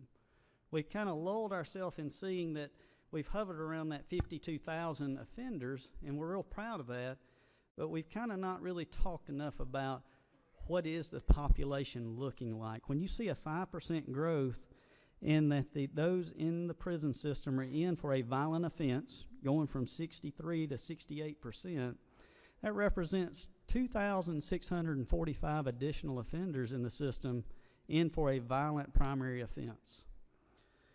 What does that mean to the rest of the population? That means we're looking at things such as gang activity. About 26% of our standing population has some type of STG, security threat group, or gang activity affiliation. When we look at health, we're seeing, and we've talked about this number, it's been fairly stable. About 9,000 of our offenders are diagnosed with some type of mental health need. Along with 38%, almost 20,000 of our offenders have some type of chronic care need, meaning they're either diabetic, have hypertension, something that requires medical attention on a daily basis. We're also seeing that the average age coming in has stayed fairly consistent around that 32 years of age, but we're seeing the average age of the standing population grow older. We went from 34.8 years of age to 37.9 years of age. So while our numbers have been the same, our population is changing inside the prison system. As we look at the daily activities, I'm very proud that the officers and the activities they're doing, because while the changing population, we've had some positive results. The last global view is just the recidivism rate, and obviously we've been hovering around that 28, 26, 27%, but our overarching goal is to see that reduce in the next few years. Now, when you look at the next few, these are our charts that we show the board each and every month. This is kind of our scorecard where we look, and you'll see some of the same numbers, but up in the left-hand corner, you'll see our population at the 52.9. You'll see the breakdown. We have right at 89 different facilities across the state of Georgia, 33 being state prisons, 4 private facilities, 13 transitional centers, 21 county camps, 9 probation detention centers, and 2 integrated treatment facilities. So those offenders are spread across those different facilities. In the bottom left-hand corner, you'll see our inmate security level. We assess each individual as they come in to see what's their risk to reoffend, as well as their security risk. And what we've seen is our medium security inmates have stayed around that 72% and our close security at 18%. What we've seen is we've got about 2,600 additional offenders in the system for a primary violent offense, but as we assess their security classification, it's been about 900 that shift to the close level, and the rest have remained in the medium. And once again, when you look at our commitments, they're right at the 17 level. Flipping to the next chart, these are actually what we measure inside the facility. We've had right at 6 homicides this past year, 13 suicides. We had 3 escapes, 2 of which were highlighted in our transportation issue. One was a walk away from a facility when they were out working on the farm. The big issue, though, that we continue to battle is right in the middle, and that's the contraband. Just this week we had an article, or just yesterday, an article in the paper about the cell phone use in prison. And that's something we continue to combat. Last year we seized over 6,000 cell phones, and this year we're on pace to seize the same amount, right at 2,700 halfway through the year. Those cell phones are coming in a multitude of ways. We've done everything from lighting up the facilities like a football field, to putting in cell sense devices at every through point, to putting up netting like you see at golf courses. Now we're combating the drones. You see on that right below in FY18, we had 74 drone sightings. That's something we've started tracking. In fact, we've put in technology at 2 facilities to track how many different times drones breach that airway. And something I'll be asking you this year is to support a bill that stipulates that it's illegal for a drone to cross a prison's airspace. So that'll be a piece of legislation that I ask for your support. But the contraband cell phones are really the biggest issue on continuing criminal enterprise while in prison. And that's the battle that we fight each and every day. When you continue, one of the good news stories that we often forget about is we have 19 fire departments in the Department of Corrections, and it's amazing the response they do. They're giving back while they're serving. They had over 1,659 responses. And then on the bottom, what I really want to point out is, with a continued effort to focus on violence inside the prison, our assault numbers continue to go down. Very proud of this. When you look just back to 2014, inmate-on-inmates assaults, we had the highest number recorded at that time, and that was 187 in 1 month. And as you can see, for FY18, we're averaging 57. 1 is too many, so don't let me misconstrue it. But I am proud at the efforts with a more violent prison offender. The staff is doing a good job, and we're seeing the assaults go down. We're also seeing the inmate-on-staff assaults go down. The same time in 2014, we had 84 assaults on staff. Last month, we had 26. Now, that's too many. That's too many. If you think about it, 26 individuals, or 23 on average, per month of our correctional officers have some kind of assault. That's something that we fight every day. The next chart shows a little bit of our inmate services, and I'll spend a little more time on that. That's something that you guys have helped support and funded, and it's making a difference. I believe this is what's causing us to have fewer assaults. We're taking away free time and filling it with useful information. Last year we had an all-time record, and I'll show this on the next slide, of 2,371 GED completes. This year we're on track to have 3,000. As far as the vocational training, I'll hit it in a minute, but we had over 6,000 vocational certificates administered last year, an incredible number for our agency. 2 of those big categories is diesel mechanics and welding. And when you look at our volunteer services, every month to have over 3,000 individuals helping us in this daily task, we couldn't do it without our volunteers. Now, digging into those numbers, not only did we have 2,371 GEDs issued last year, but that represented 23% of the total GEDs issued in the state of Georgia. I can't say enough about our partnership with the technical schools and with the teachers inside of the Georgia prison system. Once again, when you look at vocational, over 6,000 certificates, which we all know when you look at return on investment, the studies show that for every dollar in vocational, there's a $12 saving on incarcerated cost. So we're making sure that those certificates and those job earning certificates are done. We also opened a 3rd charter school this year at Phillips State.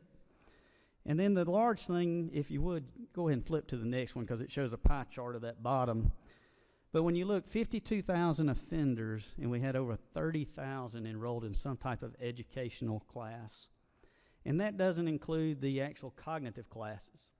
We teach thinking for a change, motivation for a change, things that change your outlook on life. We had over 26,000 individuals enrolled in cognitive classes last year on top of the 30,000 that you see here for education. The staff is doing a great job. And what's the result? We are seeing a reduction in recidivism when you look at those classes. Our cognitive classes is lower than our general population. Our GEDs return to prison rate is lower. Our vocational return to prison rate is lower. And our RSAT programs, although it's slightly higher, that's a difficult population. When you talk about substance abuse, that's something that's a battle for the individual. And I'm proud to say we offer that. Now, looking at the budget, we have a very quick budget presentation. For amended fiscal year 18, we have really just one item. It's spread through many, many programs, but it's $1.4 million for statewide changes. I think other agencies, as I've watched today, have presented those statewide changes, but that's primarily the DOAS insurance premium. Right at 1.7 million of it is that, with a reduction for our merit system and our cyber, which rounds it out to the 1.4 million. And when you look at our fiscal year 19 budget, we have a total of $7.2 million worth of changes in that budget. The primary one is the addition of Metro State Prison. Last year, you guys funded 6 months operating. This will annualize that cost for another 6 months. Part of the money is a $6.3 million add. Part of it is in our budget and is being shifted from the electronic health record project, the $1.2 million. So we're in the third and final stage in fiscal year 19 of implementing electronic health records, and that is one-time cost that will not be needed for that project. The other item on here is a reduction for one-time cost for materials and software related to GED production. So last year, we enhanced our probation detention centers and added equipment in there. That is up and running now, and that money is not needed. So that's the $792,000. And then you look at the statewide changes again, annualized from the amended at $3 million for a total recommendation by the governor of $7.2 million additional dollars. Mr. Chairman, that concludes my presentation. Be happy to answer any questions. It does appear you have a couple questions. All right. Chairman Willard here on the front row. Thank you, Mr. Chairman. Commissioner, one area of your budget, of course, biggest area is your personnel. And I know we had an increase in the salary scales for these people. Yes, sir. Your correction officers. Can you give us some information how that's affecting the budget as to retention and the need of training? Yes, sir. You guys were blessed us very much about 2 years ago with an increase to our personnel. We were not included in the increase last year for the GBI, State Patrol, and DNR. We had a small group of investigators that got it, so I want to make sure if somebody remembers we did have a small group. But the primary change was 2 years ago, and it increased the starting salary for our correctional officers from $24,000 to $27,000. That was for a medium or minimum security facility.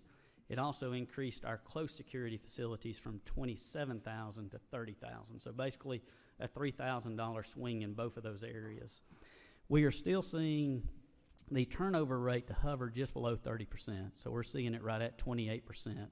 So we have not seen a huge impact there. What we have seen is we hired more last year for the first time, I want to say in 5 years, than we lost.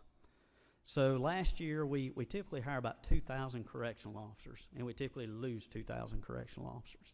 Last year, we hired just over 2,000 correctional officers, and we lost 1,700. So we had a net gain of just over 200. We could hire at any given time right now 500 additional officers. So we're recruiting nonstop. And so this year, it's early, obviously, but we're on track to still hire more than we're losing. So I hope at the end of this year, with the 200 from last year, if we continue that trend, we'll get closer to that 500 hired that we really desire. But we have not seen the uptick to the degree we would like to see. Okay. Senator Albers. Thank you, Mr. Chairman. Commissioner, thank you for all the good work you and your team are doing. In respect to drones, certainly want to support you on mitigating that problem. Are we aware of any other states that have made that protected airspace so technologically they would actually shut down before getting onto the area of the prison?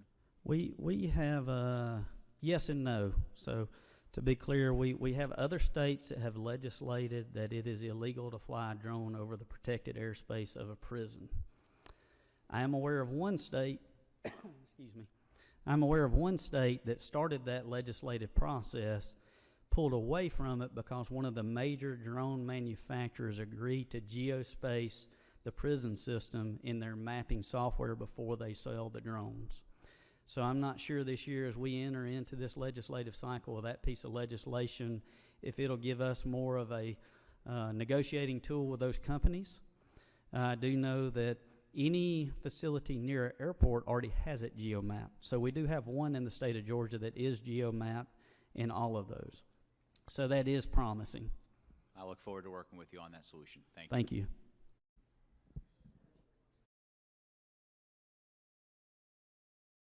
Evidently, Liberty County has something they're needing to know and understand about. Representative Williams. My chairman is a very wise man, but at what point, sir, what level, have you done any studies on what level do you think you'll begin to significantly stem the turnover?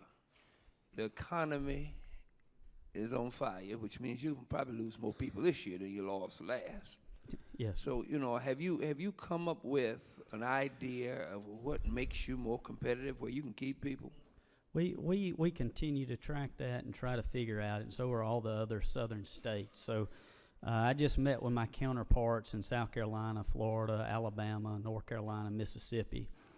We're seeing the gamut, and we're talking about to see, is there a price point that we're seeing that change? South Carolina has a larger range than we do. I mentioned earlier that our range is from 27 to 30.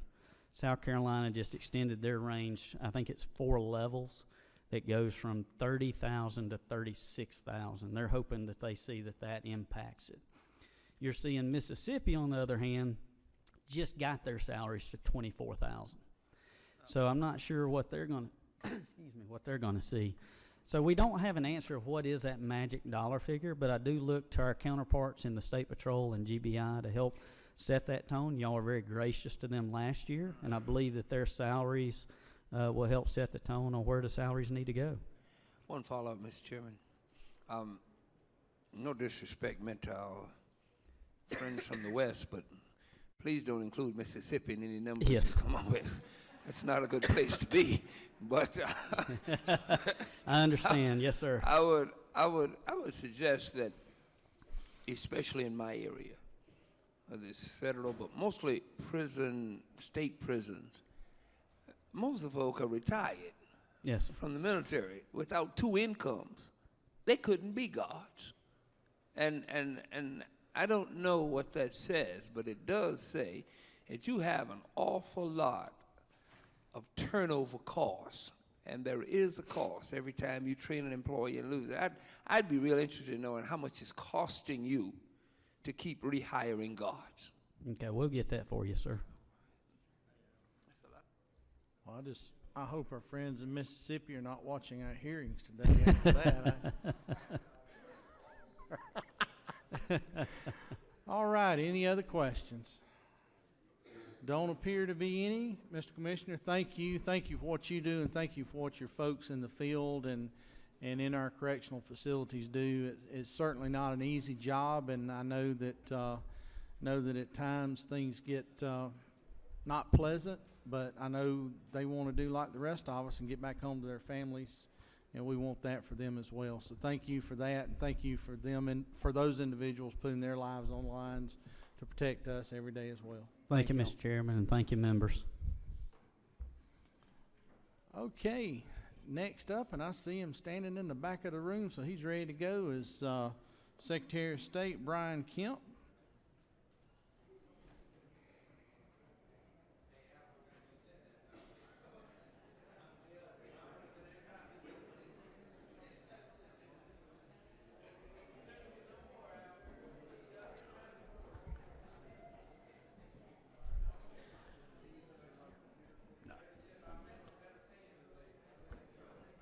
Give just a second for the transition and we'll get rolling.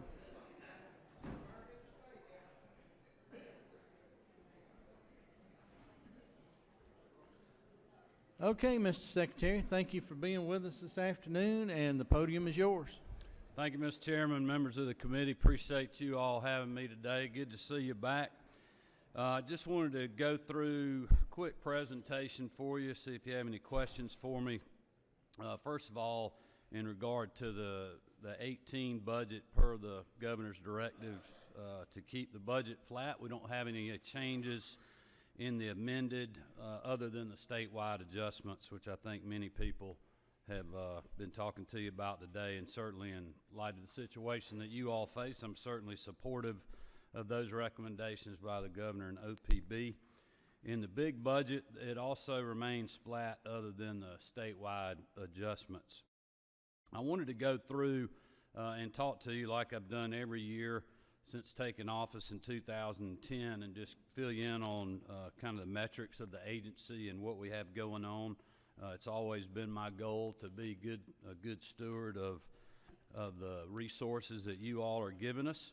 And certainly with your support, we've continued to streamline the agency through innovation and technology. Without any major changes to discuss, I'll go ahead and jump into sharing some of this with you. In our corporations division, our E-Corp filing system, I believe that we have one of the best, if not the best, corporate filing system in the country now. We continue to build off of that and upgrade it each year. As you will remember, this system went live July 1st, 2015. We now have several effective renewal options available. The GASOS app, where you can do a one-click annual registration, express annual registration on that. We also have new this year the bulk annual registration, so just a little easier process for people that are doing multiple filings every year. And in 2017, we had over 142,000 new corporate filings that were completed as part of over 823,000 total filings that we processed. We've had some great results the first 2 weeks of this year with our annual registration period. We've already had over 102 filings processed so far this year. That's actually a 40% increase over this same time last year. So certainly off to a very good start. Currently, non-expedited online filings are being processed within 3 to 5 business days. E-Corp's efficiency has also improved our call center lines as well.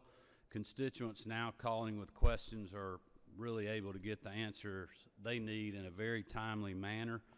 From FY16 to 17, our abandonment rate fell to 4%, which was down from 16%, and we've also answered an additional 15,000 calls. For 2018, hold times are currently less than 30 seconds, and the abandonment rate is around 2%. Moving on to the elections division, as you know, we've had a very, very busy, really last couple of years in elections, but we continue to work hard to remove red tape and increase our accessibility using e-government solutions. I know you all are aware of our online voter registration system, which allows eligible citizens to register to vote or to simply update their voter record without having to fill out a paper form. Our GASOS app also allows people to register to vote on their mobile device. You can as well view your sample ballot, find your polling location, and do something as simple as changing your address.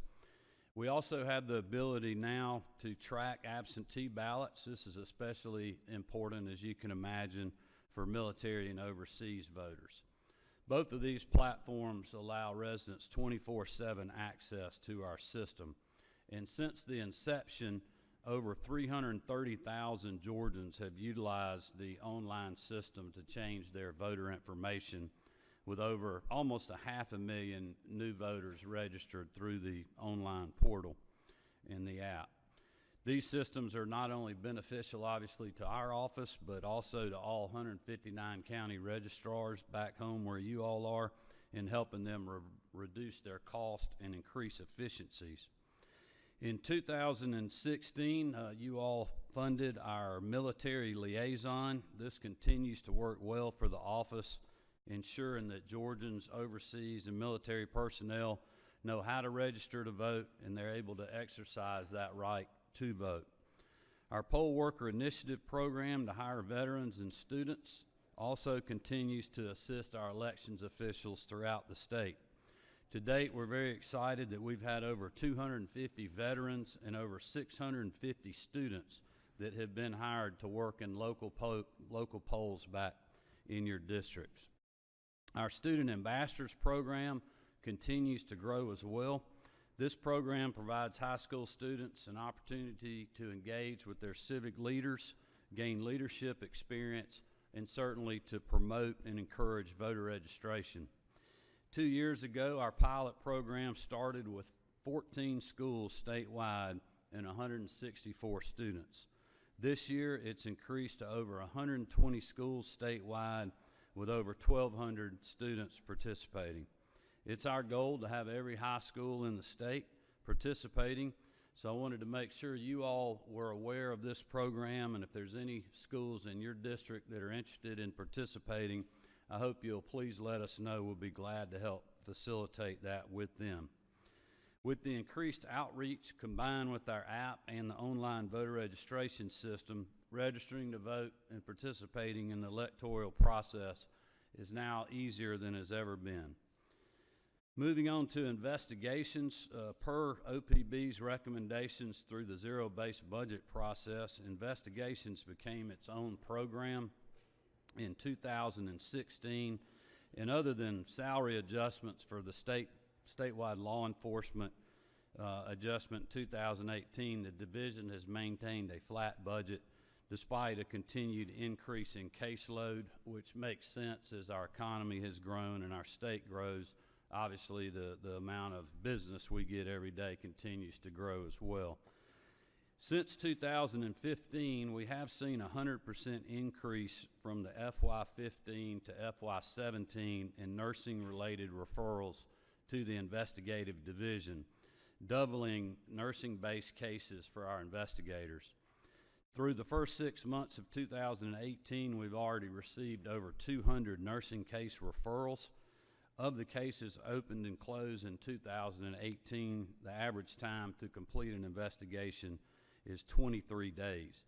We'll certainly continue to work with you all and OPB on monitoring the workload to see what extent any future resources may be needed to handle the number of complaints that we are getting. I would just remind you that it's really only been 2 years since we first got the funding that actually implemented the legislation that you passed. After training, getting things up and running, it's really been more like a year and a half. So we're starting to be able to get a handle on the volume. It was an educated guess when we all worked on this before, but we'll continue to keep you posted. In our professional licensing boards down in Macon, our license holders are finding state government is becoming more helpful instead of a hurdle in their careers. Both initial and renewal application processing times continue to fall, despite the number of new applications rising an additional 2%, over 54,000 new applications processed in 2017. I personally see this as a good thing for our economy and our workforce. Through the first 6 months of 2018, we received over 27,000 new applicants, with an average processing time being 17 days. At the same time last year, the averaging application processing time was 18 days, so we continue to move the needle to be more efficient. When I took office in 2010, the average number of days to process new applications was 66 days. These processing times represent the most efficient processing times that we've experienced in my term as Secretary of State. Currently, there are about 476,000 active licensed professionals regulated by the boards. Renewals, thank goodness, have had no issues as long as they were submitted online, which 96% of renewals were submitted online in FY17, and those are being processed in less than 1 day. Over the last few fiscal years, again with your help, we've also dedicated a large amount of PLB resources to nursing. These specific resources, originally appropriated in FY16, have helped reduce call center queues, improved processing times, and as mentioned above, increased enforcement. Our nursing call center agents are cross-trained to understand and answer more in-depth questions than the average call center employee. This allows licensing analysts to continue their work without having to be pulled away to answer call center questions, which helps process applications and renewals. Nurses are having an easier time than they ever have reaching our office and getting the answers that they need. For an example, in FY17, our nursing call center agents answered over 102,000 related nursing calls. we've lowered our overall abandonment rate to 4%. Currently, our PLB call center abandonment rate is 2%, and the average hold time is less than 30 seconds through the first 6 months of 2018. Just for reference, in 2016, we had an abandonment rate of 9% and a call center wait time of 2 minutes and 44 seconds. In our securities division, we continue to increase efforts to detect, prevent, and redress violations of the Securities Acts and rules. In 17, we had over 206,000 individuals registered as financial advisors, representing 4,700 companies that were registered as a firm, broker-dealer, investment advisor, etc. We also received and processed over 5,900 securities offerings. In addition to registering, we also educate the public on investor protection. We continue to coordinate with the Georgia State University Law School's Investor Protection Clinic. We're also key members of Georgia's Financial Exploitation At-Risk Adults Work Group, having partnered with Adult Project Protect Services, GBI, FBI, and other law enforcement agencies such as the Securities and Exchange Commission to combat fraud that's especially targeted to Georgia seniors. The division also pursues enforcement against unregistered charities and individuals who are improperly soliciting donations in the name of charity. Not only has the Securities Division increased more targeted enforcement, but has also become a national leader in crowdfunding through the Invest Georgia exemption. This was created in 2011 to allow for profit businesses formed under Georgia law to raise up to $5 million from Georgia resident investors. This allows Georgians to investors to invest more in the Georgia businesses, giving them more options, and it also promotes business and investment within our state. To date, we've had 53 issuers that have filed notice under IGE. In closing, let me just say, as I do each year, we continue to measure things agency-wide. We continue to work hard to be good stewards of the dollars that you allocate us during the legislative session. As I mentioned, we will continue to keep you updated on the mandatory reporting requirement investigation increase over the next several months. And with that, I'll be glad to answer any questions, Mr. Chairman.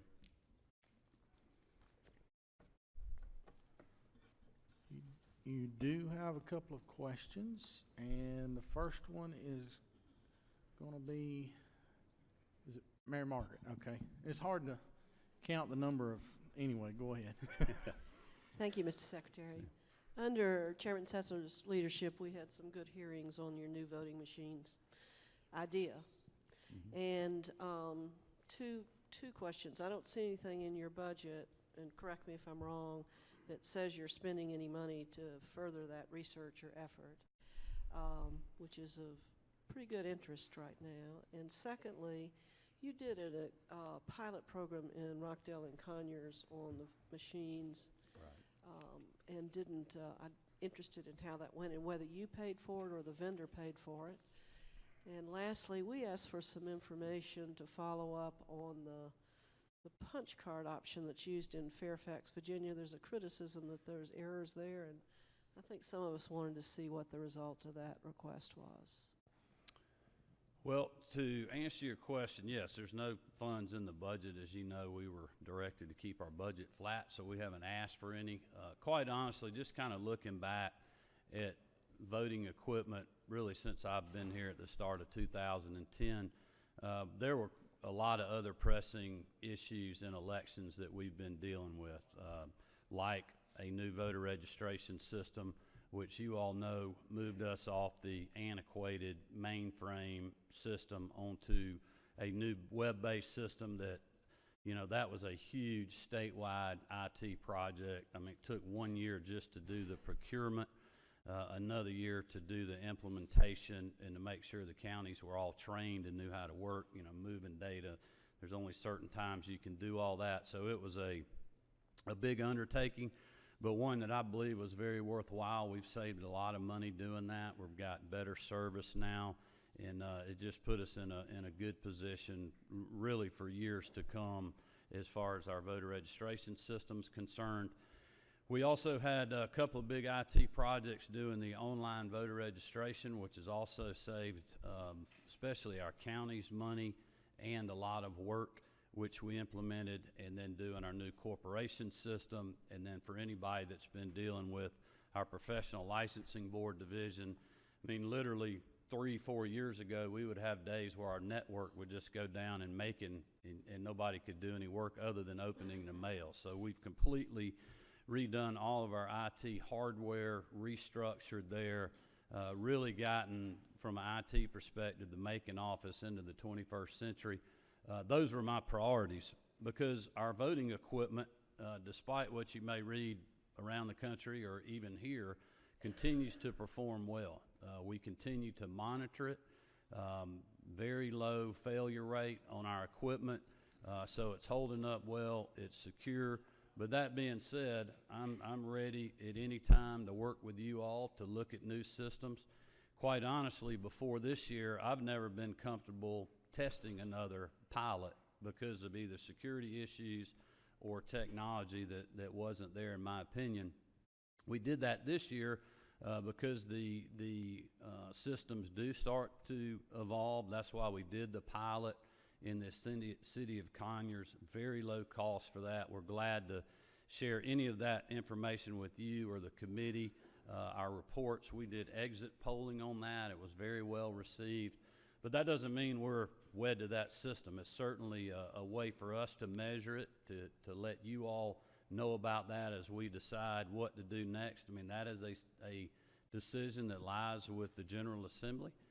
And it's certainly one that you will have to fund and be very expensive, and we stand ready to work with you on that. If you have a report of any kind with the cost of the pilot system or what your results and all of the information you might have, I think we'd like to see it. And secondly, do you have any response to our questions about, the committee's questions about the Fairfax, Virginia use? I'd have to go back and look at that. I'm not exactly sure. I'll follow up with you. Yeah, that was a question left to be answered by y'all. Okay. Thank you. I'll be glad to look at that, and I know my staff's here, so they'll be glad we can get the report.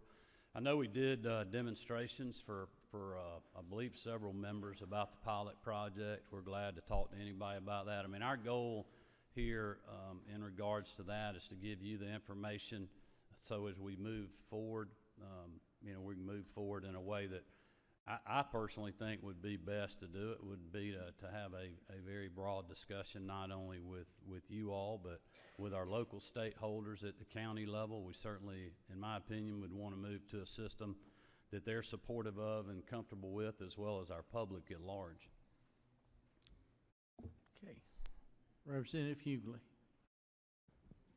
Thank you, Mr. Chairman, Mr. Secretary. Thank you for your report, and I appreciate what we've done with the online voter registration. My question, though, is can you update us on the number of voters that have been removed for inactivity? Is there a report somewhere on that?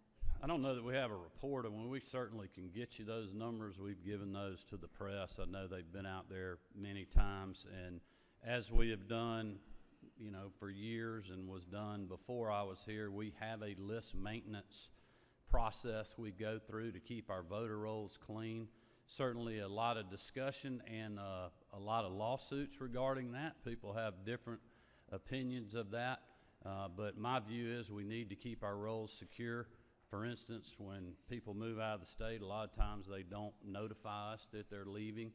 So if we've had inactivity, and even after we've mailed letters to voters, if they're not complying, we move those from active to an inactive status, go through a couple of other cycles. If they still haven't participated, then they would be removed from the rolls, and we're currently being sued over that right now.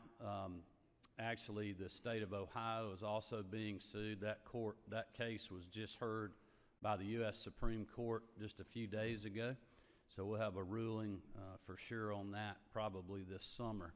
But we continue to make sure that our rolls are secure. My goal, I've said this many times, I believe right here in this room, that I want to have secure, accessible, and fair elections in this state. And I've worked very hard to keep our elections secure and keep our voter rolls secure. But we've also worked very hard at accessibility with things like the online voter registration system, which in my eyes is one reason that we've literally have had record turnout in recent elections. When you think back to the SEC presidential primary, where we had a record number of votes cast, the general election and the presidential race, where we had a record turnout and record number of vote cast, and even in the special election with the congressional seat. Y'all may not have heard about the John Ossoff Karen Handel race, but there was a record number of votes in that special election as well.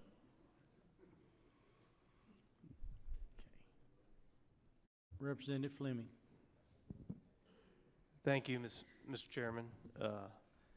Mr. Secretary, I was also going to congratulate you because I understand that record numbers of Georgians have been able to vote in these past elections. We've set some milestones for high water marks and had successful elections. Representative Oliver asked my question about your pilot testing in Rockdale County. As I think you commented, that went well, and my suspicion would be that this committee, along with the Senate, will have to be appropriating millions of dollars in future years when we talk about replacing these voting machines we have now. So you've already addressed that, and I appreciate your efforts. Thank you. I've got time for one more question. Representative Henson. Thank you. My question pertains to removing people from voting records. I've heard that it's after 3 years, if they haven't voted, then they're moved and you're sending letters to them and all. And I was wondering about that because presidential elections are every 4 years, and there's a lot of people that will only vote in a presidential election. Right. And it used to be there was, if you missed 2 presidential elections, that you were then removed. And now you're looking at 3 years. Could you explain that? Well, it's a lot longer than 3 years, I can assure you of that. It's the way you move from active to inactive, which when you move to inactive, that does not take you off the voter rolls. You're still eligible to vote. If you walk in, you'll be eligible to vote. And if you touch your record, which to us, touching your record is signing a petition, changing something on your voter registration information, say you move, voting in an election, voting in a primary, even if you sign a recall petition, that would be touching your record, so that would move you back to inactive. So you have to do that you have to miss 2 general elections, so one of those obviously would be a presidential election you would miss. Then we send the letter about moving to inactive status. If they answer the letter, they would stay active. If they don't, they would move to inactive. Then that process starts over again. I believe it's 2 more general elections before you would actually be removed, and that's after sending another letter. And I'm glad to, that's the process in a nutshell. Certainly a lot more legalities to that, but we're glad to share that with you all if you would like it. I would like that, and when you talk about sending a letter, it's one thing for you to send a letter, but you haven't addressed if they have to respond to the letter. Right. Correct. Do they? Do they have to respond? Yeah. Yes. Okay. So you are putting a burden on the citizens as a whole. Well, if they haven't participated in... I mean, we're talking about after 3 years. Or if they miss. Okay, if they voted last year in the presidential and they don't vote again until the next one, are they receiving something from your office? If they would fall in that category. We don't remove anybody without noticing them. I understand, but why are we doing it in 3 years? Well, we're not removing anybody after 3 years. We're sending a letter after they have not participated, I believe this is correct, in 2 general elections, or touched their record in any other way. They haven't voted in a primary. They haven't, changed their address. They haven't. Even if they requested an absentee ballot but didn't vote it, that would be touching their record, so they would be in the system as active. What we're trying to get away from or solve is people that move out of the state, don't tell us they're moving, register in another state, and being registered in 2 states. You know, if it's been an inactive period, we're giving them notice, and you know, it's the same thing that many other states are doing that's allowable under federal law. But I'm glad to get our attorneys to share that process with you, because I can assure you, with all that we've been through, even before I was Secretary of State, we have got a legal process that meets the letter of the law that we have been through to do that. Just to follow up, I really don't doubt that it's following the letter of the law. My concern is dealing with the inconvenience to our voters, and also dealing with the fact that, honestly, they don't realize they have to respond. They don't know. I mean, they're getting some kind of letter, and then we're hearing about a complaint later when they go in to vote in the next election that they choose to vote in. And I certainly understand your concern. I also understand that there was a time where I didn't get my tag renewal from the county, therefore I didn't pay it, and I got pulled over, and the police officer gave me a ticket. So I went to court and I said, hey, I didn't get my bill to pay my tag, and they're like, sorry about that, it's $100. So I mean, you know, we're following the letter of the law for people that don't participate. If you don't, you run the risk of people never getting removed from the rolls, which adds to a cost, work for the counties. Every time we have to send a notice to voters, like during redistricting, very expensive, mailing people that no longer live in the state or no longer live in that address. So I think it's not only fiscally prudent, from a secure election standpoint, the first place that starts is making sure our voter rolls are secure, and I believe this process helps with that. But with all due respect, voting is protected under our Constitution. Whether or not you renew the tag on your car is something that is a sticker, it's not protected. I just don't see that analogy as being a valid one. Y'all sidebar. All right, any other questions? I don't see any. Mr. Secretary, thank you for being with us.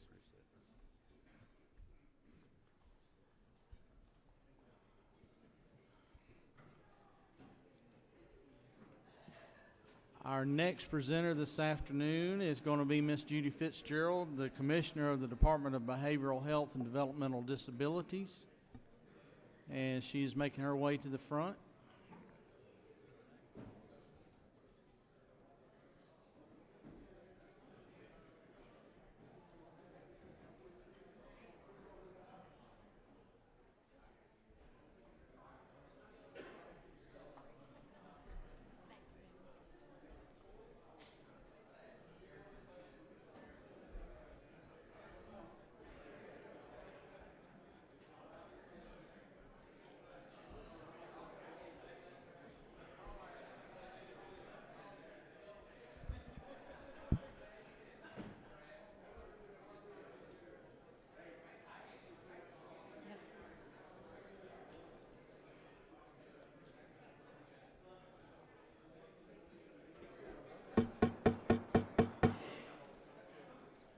All right, ladies and gentlemen, we are back on time now. We were running ahead, but now we're back even. So, Commissioner Fitzgerald, thank you for being with us this afternoon, and thank you ahead of time for all that you and your agency do for so many of our Georgians that need help. And so, with that, the microphone and the podium is yours, and we appreciate you being with us. Thank you very much. Good afternoon. Thank you, Mr. Chairman and members of the committee. I am very pleased to have the opportunity to present the amended fiscal year 18 and fiscal year 19 budget for the Department of Behavioral Health and Developmental Disabilities. And as I often do, I start with a moment of gratitude, as you all have been extremely supportive and generous to DBHDD. But certainly, as I proceed, you will see the complexity and comprehensiveness of the DBHDD budget. So I also want to express my gratitude to the Governor's Office and the Office of Planning and Budget, as well as the House Budget Office and the Senate Budget Office, who work with us very cooperatively throughout the year to make sense of our complicated budget. And it makes this process a little more palatable, so thank you for that. Also want to acknowledge my team members who are here: Jeff Miner, our Chief Operating Officer, Mary Price, Chief Financial Officer, and Chris Hamilton, our Budget Director.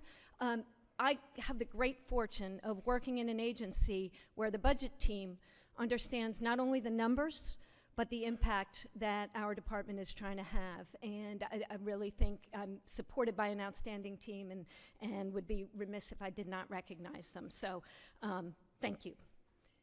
All right. So I've got 6 items I'd like to cover with you today, and you see them listed here. The first is to give you an update on the ADA settlement agreement with the Department of Justice, tell you where we stand. I will do a presentation on the budget. I'd also like to provide an update on the Children's Mental Health Commission, and separately speak about autism initiatives that DBHDD is a part of. I'll speak to our capital budget, and then I'd like to finish with just a brief preview of some of our agency challenges and opportunities ahead. So let's begin with the ADA settlement update. And let me just remind everyone the reason why this is so critical and where we are. In 2009, the state of Georgia was sued. And in 2010, we signed a settlement agreement on behalf of the state of Georgia. So I really feel like we're all in this together, and you certainly, through your budget commitments and support, have demonstrated that that's true. We are all in this together. And now let's talk about where we stand right now. As you can see, a majority of the items in the original settlement agreement, in fact, have been successfully completed. In 2016, Georgia negotiated an extension agreement to cover the remaining items. And there are 4 critical areas that I want to bring to your attention. The first one is the transition of individuals with intellectual and developmental disabilities from hospitals to the community. Housing supports for people with serious mental illness. We're also called to additional oversight for high-need individuals that reside in the community. And I do want to acknowledge that the remainder of the targets are rather aggressive. We're racing toward a June 30th of 2018 end. I come before you optimistic about the progress that we're making. And I want to continue my note of gratitude when I summarize for you the investment that the state of Georgia has made, which you see the total there. Since the beginning of the settlement agreement, we have invested, because of your generous appropriations, $235.1 million into the system for people with behavioral health and intellectual and developmental disabilities. This has been remarkable, and as I speak with other commissioners, certainly unprecedented support, and we're grateful. So then you wonder why I'm going to ask for more. But in fact, there's still work to be done. So before I talk with you about some of the very specific items that we still have remaining, I want to talk a bit about the overall DBHDD budget so we can put this in context. And pretty quickly, I just want to show you 3 slides that give you 3 slices of our overall budget, so that you understand a little bit where your dollars are going and how they'll be applied in order for us to be successful with this agreement, which is our highest priority. So this first snapshot that you see is an overview of our 2018 appropriation. And what we've done here is show you what the totals are in state and federal dollars, but very importantly, we've divided between community funds and hospital funds. And I'm going to show you a graph in a minute that shows you a little bit the trajectory a little more clearly. But one of the reasons that I wanted to call out this particular articulation of our budget is because it demonstrates the administrative portion of our budget, which represents 3.2% of the total budget. This is really important to our team, that when you allocate dollars to us, we're working really hard to streamline services and have effective and efficient operations so that the dollars that you provide go into direct services that are delivered to individuals, in some cases by DBHDD, but in many cases through a network of providers throughout the state. So we'll continue to keep an eye on that administrative trend and know that we're doing everything possible to streamline and provide effective, efficient, and accountable administration of the services that are delivered. Okay, so now the next slide, which I think tells you a little bit of the story. And really, I believe this is evidence of our success with the agreement with the Department of Justice. That agreement called us to really move any individuals that can be served in the community to be served in the community. So what you see here, if you can't read the writing, that yellow line represents the ongoing increase of funds into community-based services. That red line represents our hospital funding from FY 2010 up until FY 2018. This is evidence that the transformation that was called for in Georgia is in fact underway. What we anticipate, that hospital line, DBHDD anticipates there will always be a need for hospital beds for people with serious and persistent mental illness in the state of Georgia. So hospital beds will remain. What's important to note is that as part of the settlement agreement, the front door of the hospital for individuals with intellectual and developmental disabilities was in fact closed. We can no longer allow, by virtue of the agreement and really by virtue of the trends throughout the United States, we believe that individuals can be served in the community. So we only expect that the number of DD individuals in the hospital, which is currently 190, will continue to go down as we continue to transition very complex and fragile individuals when they are ready and when the provider community is ready into the community.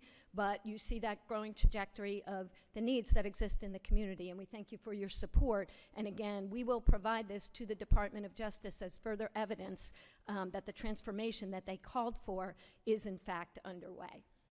This final slide, again, same budget, just sliced for you in a little different way. Many of you over the course of the last weeks and months have at times asked questions about very specific areas of DBHDD's service delivery system. So for instance, you might ask, how much money do we have in adult addictive disease services? So this shows you just that line item, and I think it just gives you another way to understand the transparency and accountability that we're trying to build into our budget and into all the information that we provide to you.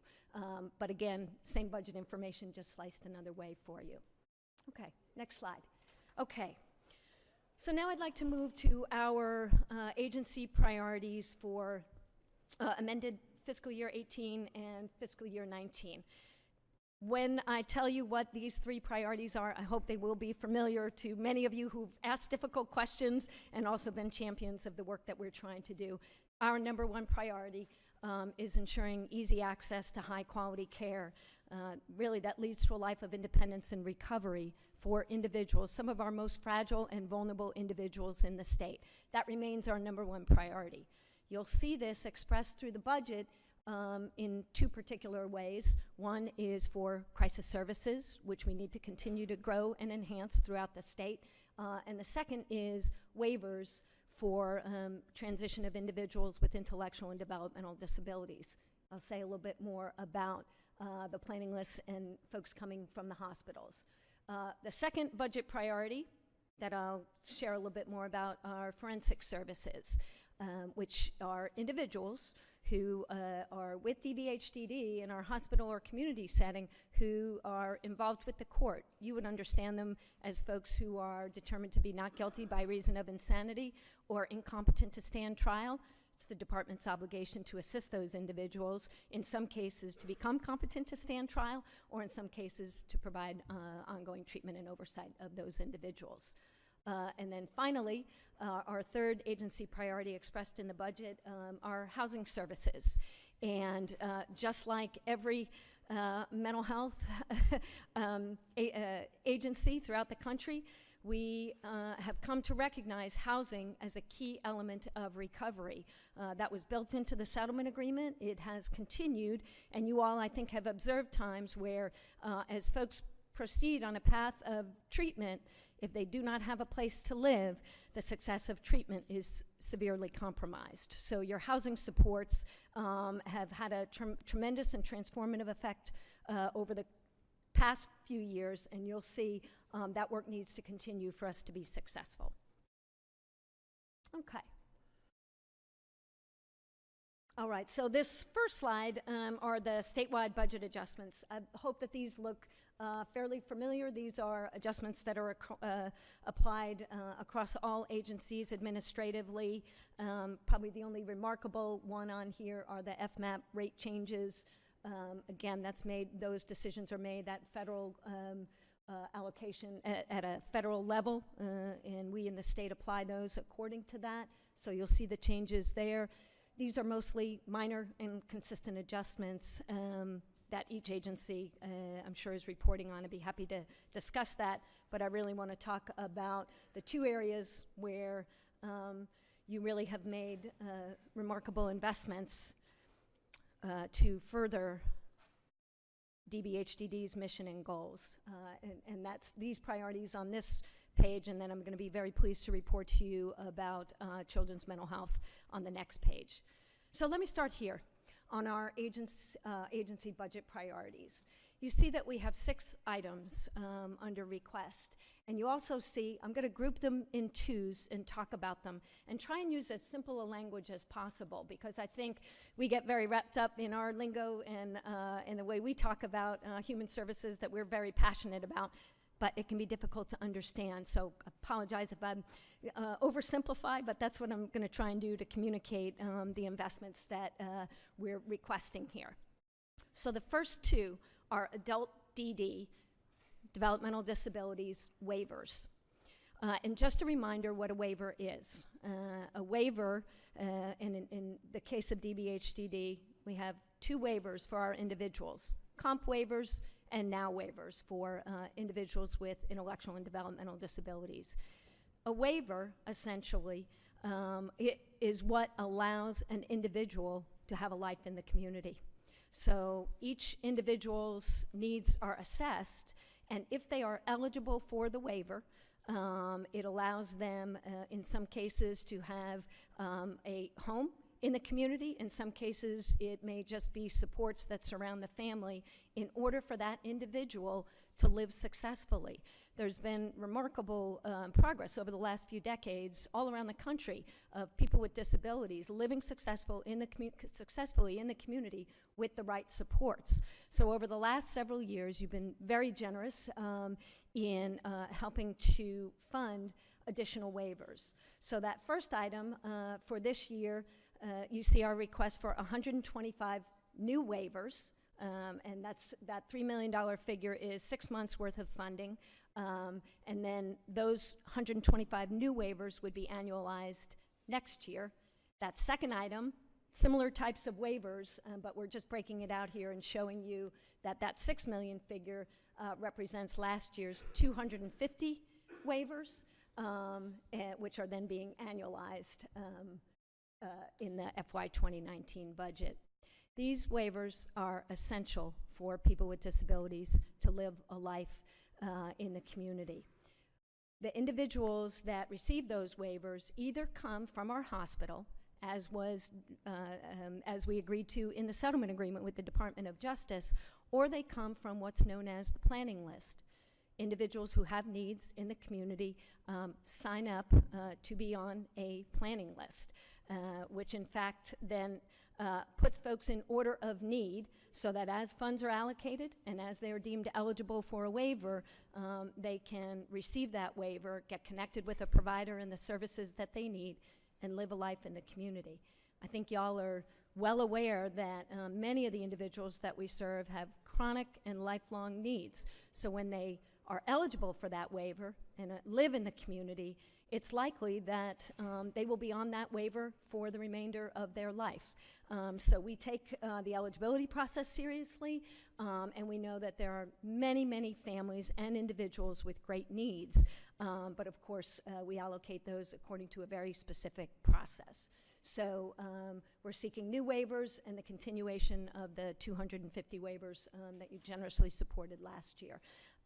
With the 190 individuals that I mentioned are still in the state hospital, each one of those individuals can only come out of the hospital with a waiver. So right now we are actively processing a number of those individuals. It takes a great deal of time, energy, resources, and expertise to move people who may have lived 30, 40, 50, 60 plus years in our institution to have a life in the community. But that is in fact the work we're called to do, and we've built quite an impressive community-based system in partnership with many providers and healthcare partners in order to make that possible. So those are our DD funds. Let me go now to the next two items, Adult FS, Adult Forensic Services. As I mentioned, those are individuals that may be involved, that may be court involved, but they are with DBHDD because they have some psychiatric illness, which may determine the length of their time with DBHDD, but they're court involved. And so really, in most cases, the court is deciding with DBHDD's input about whether or not an individual is able to move into the community. So that forensic community integration home, you see the figure, we're asking for $433,000 there. The community integration home is a 6-bedroom home. When it has been deemed that someone is ready to move to the community, oftentimes the judge would like some ongoing assurance that that individual is in fact prepared to live in the community. I think you could think about this as sort of a step down from living in our state hospital under 24/7, complete watch, and moving into a neighborhood or home setting. And we have many people who successfully move through that trajectory. But in fact, it does provide some assurance to the judge and the court that the individual is capable before they're fully released to the community. The second area, so that's community-based forensic work. The second one is we are seeking a 40-bed forensic unit at Georgia Regional Hospital in Atlanta. I mentioned in our hospital system, we have mental health beds that we imagine we will need for the foreseeable future. The DD beds are only going to continue to decline because all of those individuals must move to the community. The forensic services is the one area of growth that we have in our hospital system. And you all would recognize the impact of that growth when we have individuals that may be in jail, that should not actually be in the jail, but should be in a psychiatric setting. So you know that we don't have enough if you've heard that that's a challenge in your local community. So we've had an incredible amount of data to indicate that we needed a new forensic unit. We will build it on the current campus at Georgia Regional Hospital, and you'll see the request there is for $2 million, and that's just to get it underway, and so that we can begin that service actually in 2020. And then the final two items of request here are under the category of adult mental health. Once again, we have hospital-based services, but what we're really trying to build is community-based services where anyone who can live in the community has the supports they need to do so. Over the course of the settlement agreement, you've been very generous in recognizing the need for supported housing, and in this budget requesting an additional 700 slots.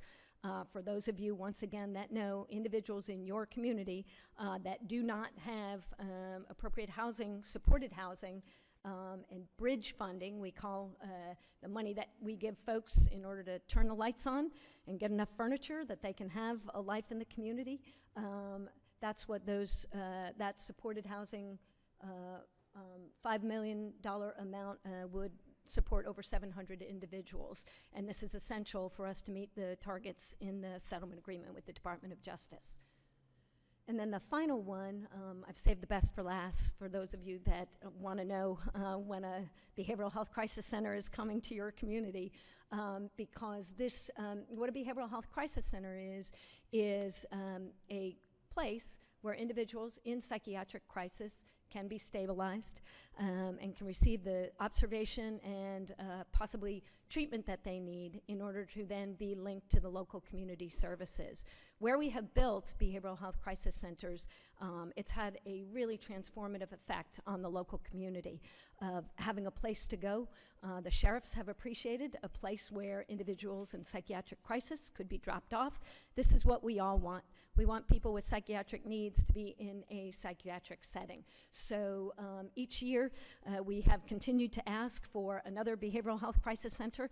We will do so for the foreseeable future because it really does allow folks to be treated at the right level as close to home as possible. So here what you see is a request for $3 million, which actually represents half a year of funding for a behavioral health crisis center. Okay, next I will give you an update on the Children's Mental Health Commission. I won't even try to contain my enthusiasm about this really important investment that I hope Georgia is about to make. I was really privileged to serve with Katie Childers from the governor's office as the co-chair of the Children's Commission. And as you can see, the governor gave us 3 very specific directives to improve coordination across child-serving systems, maximize existing resources, and enhance crisis coordination and continuum of care. We had a very prestigious group of commission members, and we had more input from all around the state than I've received from any other commission that I've been a part of. I think it's an expression of the interest in children's mental health and really the opportunity in front of us. So I'm pleased to tell you what the budget items are coming forward for the Children's Mental Health Commission. And I'll just give you a brief description around each of these. CNA, of course, references child and adolescence. I hope none of these should be a surprise to you. These all came forward as important needs from members of the community. So if I tell you that there is a request for opioid abuse education and outreach, that is exactly what you think it is. It's getting out to middle schoolers, high schoolers, teenagers, in all kinds of ways where information can be accessible to them to provide additional information about opioid use and abuse. I want you to note the next 2 items because I hope you will see that this is responsive to some concerns that we've all had about kids in crisis. And kids in crisis end up in places that are very uncomfortable for all of us. And so there was a groundswell of support to say we need to have more crisis services in place. So you'll see first we have some one-time funding for crisis respite services, but I do want to note the $10 million for actual crisis services that will be ongoing. This is a range of things from training to peer services, and if I use that term peer services, that's either kids or families who get help from other kids or families who've been through it.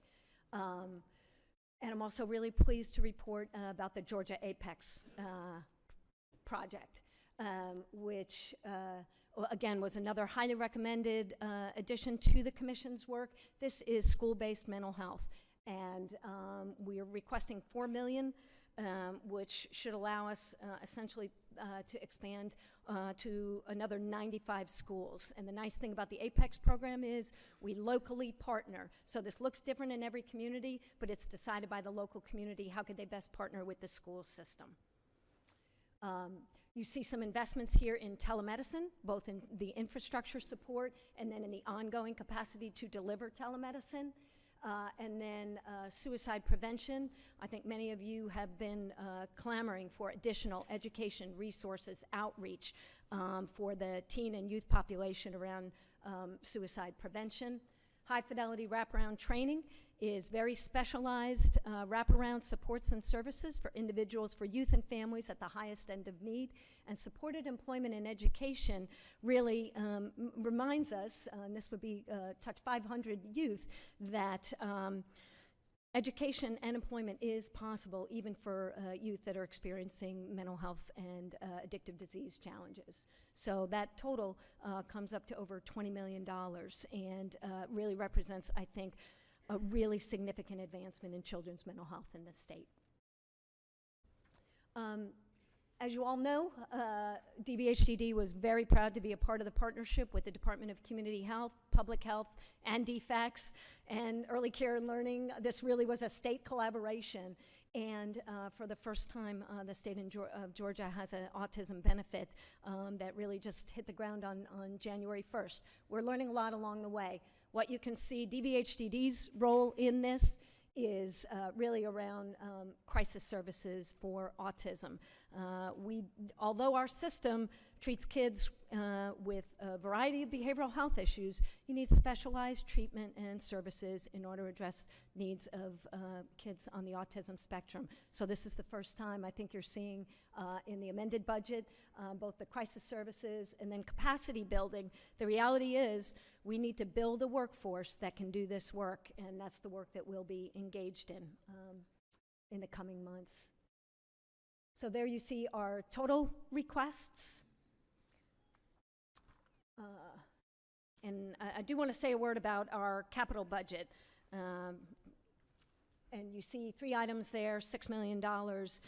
As I mentioned, our hospital system still remains an important anchor of DBHDD's work.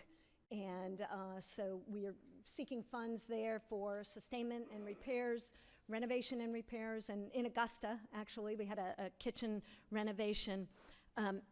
We have almost 500 buildings spread across the 5 remaining state hospitals. And in fact, we still have to maintain the 2 state hospitals that have been closed. We receive about 5,000 work orders a month. So keeping up with aging facilities is quite a challenge. So we appreciate the support and know that we work hard. We have a really fantastic facilities team that really helps prioritize around what needs to be done in what area of the state to keep our hospitals up to par. Okay, I do want to say a word just about what's ahead for DBHDD and for the system that y'all have made so much investment into.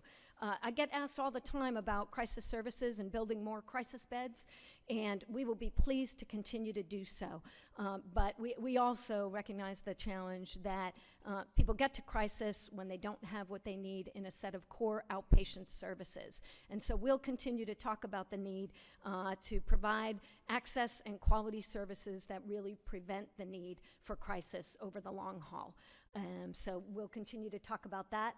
We'll need to continue to expand our supported housing capacity. Folks are successful when they have a place to live while they're in recovery. The behavioral health crisis centers and CSUs are certainly going to be needed throughout the state as we continue. And then I do want to recall that you had asked us for a multi-year plan to address the waiting list, the planning list for IDD. We have submitted that to you. Our team has done very thoughtful work to bring forward a multi-year plan that really might engage the state in a way to, over the course of time, really reduce the numbers of folks that are waiting for critical services. We also, and nod to our very capable providers, we always, in partnership with them, want to make sure that their rates are adequate to deliver the quality service that we demand. And then the last 2. Addictive diseases has been an area that has been underfunded over the last decade. This is true in a lot of states, and now we find ourselves in the midst of an opioid crisis, but it really just underscores addictive disease are at the root of a lot of the behavioral health challenges that we see. So we'll continue to seek support for that. And then finally, our forensic services, that population will continue to grow and in fact age. We have some individuals who will advance to the community, but we have many other individuals who are going to age with us at DBHDD, and their aging and nursing home needs are quite a challenge for our department. Phew. So I don't want you to miss the point of our gratitude. We do feel like we've had a tremendous amount of support, and we want to assure you that we make every effort to be very diligent in our expenditures. With that, I'd be happy to take questions. Well, I believe you got a question or two. Chairman Ron Stevens. Thank you, Mr. Chairman. Thank you, Commissioner Fitzgerald, for coming and talking to us today. You've got it seems like an expanding role with all the stuff that's been thrown at you over the past few years. But my question involves the developmentally disabled. Specifically in Savannah, we've got a center there, the Coastal Center, where we have folks that come and who are trained, which many of which may have been institutionalized years ago. We've got some companies that are large companies like Gulfstream that are investing large amounts of money in there to get these folks a job. The problem they seem to be evolving into is going to be a transportation issue. I only wanted to put that on your radar screen to make sure we can get these folks there to be trained and to do a tax-paying job. And just wanted to stick it on your ever-expanding jobs and responsibilities you have there. Well, thank you for the comment. I have seen the work that Coastal does, and I want to thank you. I think they are certainly demonstrating what it's like to move people into employment when they didn't think it was possible. So all the supports that are needed to do that, we would love to have further discussion about that. Thank you. Okay, I'm going to ask everybody, if you can, keep your comments, questions really brief, because we are kind of bumping up on time. Chairman Welch. Thank you, Mr. Chairman. Thank you, Commissioner. On the 40 forensic secured bed unit, is that a secured facility? Will it be a secure facility so that there's a yes. Limits that? Okay. And then the second question is, what is the time frame for that being constructed? Could the time frame for it being constructed? The construction is underway, but do you know completion? I think it's expected for April. April. Completion will be in April? April fiscal 19, yes. Yeah. April 19. Thank you. Representative Gardner. Thank you very much, Mr. Chairman. And Commissioner Fitzgerald, I want to thank you for your leadership on really moving us forward with children's mental health in terms of mental health services in the schools and working to create a really comprehensive report on autism. As you know, I represent a county of nearly 1 million people, and we still don't have a crisis stabilization unit, so I hope we will be high on your priority list for this year. Only 1 million people without a crisis stabilization unit. I think you already know that, but thank you. Thank you. Well, was that a yes? I'll say a word about, because we do get a lot of questions and a lot of data points. I do want to let you all know how we make decisions about where the next behavioral health crisis center should go. There are really 3 factors. We do look at patterns of utilization of all kinds of services. We have a lot more robust data now than we ever used to have. So we do look at the data. The second thing that we look at is community readiness. So at times, folks have come and said, we need a behavioral health crisis center, we need one, but in reality, we also need some level of readiness at the local community. And then third, we do look at community partnership opportunities. There have been some local and county governments that have had an interest in investing, and that's made it a little easier to move more quickly. We want to be as transparent as we can be. If you would love to find a way to give us more behavioral health crisis centers, I'd love to have one everywhere that you all see a need. But we'll continue to be as transparent with you as we can about how we're making those decisions. Representative Hughley. Thank you, Mr. Chairman, Madam Commissioner. I just wanted to mention your project search that you have in Columbus at TSIS is an outstanding program, and those young people are moving from internship to actual employment there at TSIS. And let us know how we can help you create other opportunities along those lines. And as one of the prior speakers said, transportation is an issue for them. But it is an absolutely wonderful program, and I thank you for the work that's being done in that area. Thank you. Appreciate the commendation. Representative Petrie. Thank you, Mr. Chairman. And thank you, Commissioner. I just want to, first of all, tell you how much I appreciate the leadership you have shown for the department and your whole team, including Mr. Miner here that's with you, and is so capable and so competent. and you've certainly continued the legacy of Commissioner Berry before you. My question is on the new waiver slots. You're showing 6 months funding there. I assume those individuals would go into service, what, to January of next year? Is that, tell me how that's working with the 6-month funding. So, given the timing of when we asked for the budget, that's the easiest way to allocate it in a way to report to you about the budget ask. What the reality is individuals that is a rolling admission, right, into when an individual is ready to move from the hospital, they're eligible for the waiver, they're matched up. And there's so a long process to put them into service. Yes, and so exactly. And same as individuals coming from the planning list. So we don't quite think of it as the way you see it on the screen. Individuals are always being removed from the planning list and from the hospital as appropriate and when matched with the right provider. Gotcha. But at the end of the day, we know we're serving this many more individuals than we were before. Still have, what, about 9,000 on the waiting list? Is that accurate today? That was It my is next a little question. bit less than that. About 9,000. Thank Yes. you very much. Thank you. Thanks for the question. And we do have a lot of strategies and look forward to a conversation about what we believe might be done about that in partnership with y'all. Representative Dickerson. Thank you, Mr. Chairman, and thank you, Commissioner. I would like to know what can we do in these facilities that we're maintaining that are closed, and maybe we can use those dollars, better use those dollars someplace else, because you say you're maintaining 2 closed facilities and it's costing a lot of money to the state.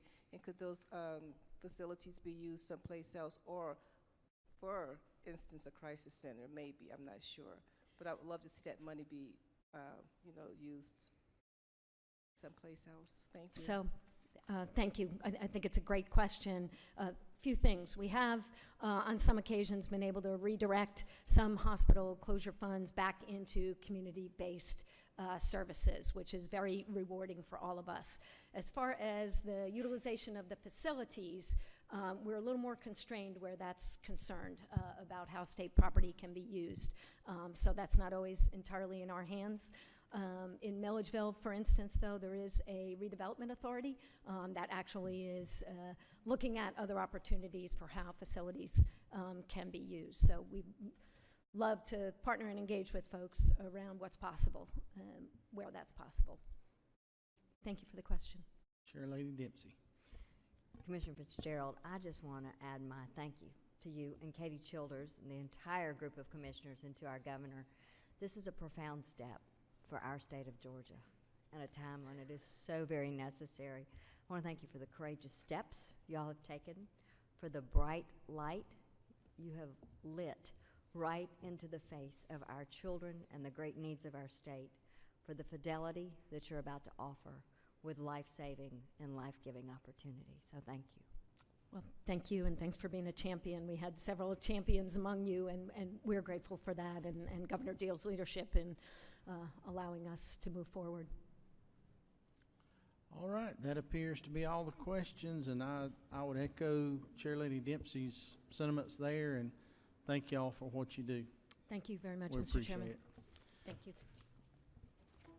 All right, our next and last for the day, the one that is keeping us from going outside and making snowballs and throwing them at each other, is Commissioner Frank Berry with the Department of Community Health. We'll give him just a minute to come up and get set up.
right, Mr. Commissioner, thank you for being with us this afternoon, and we kind of look forward to what you got to say. It usually costs money every time, though, so we'll see.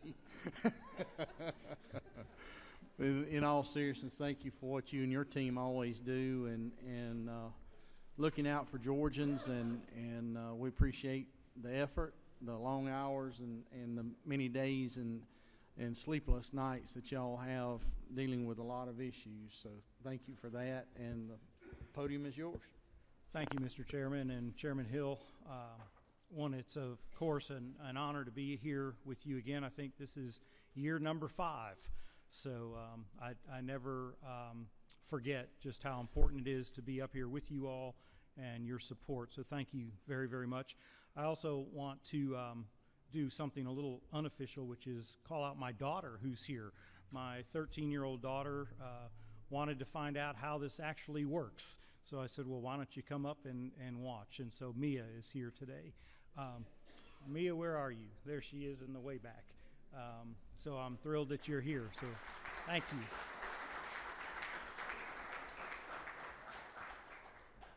Yeah, we're going to, everybody hold your questions for Mia. We'll be letting her answer those.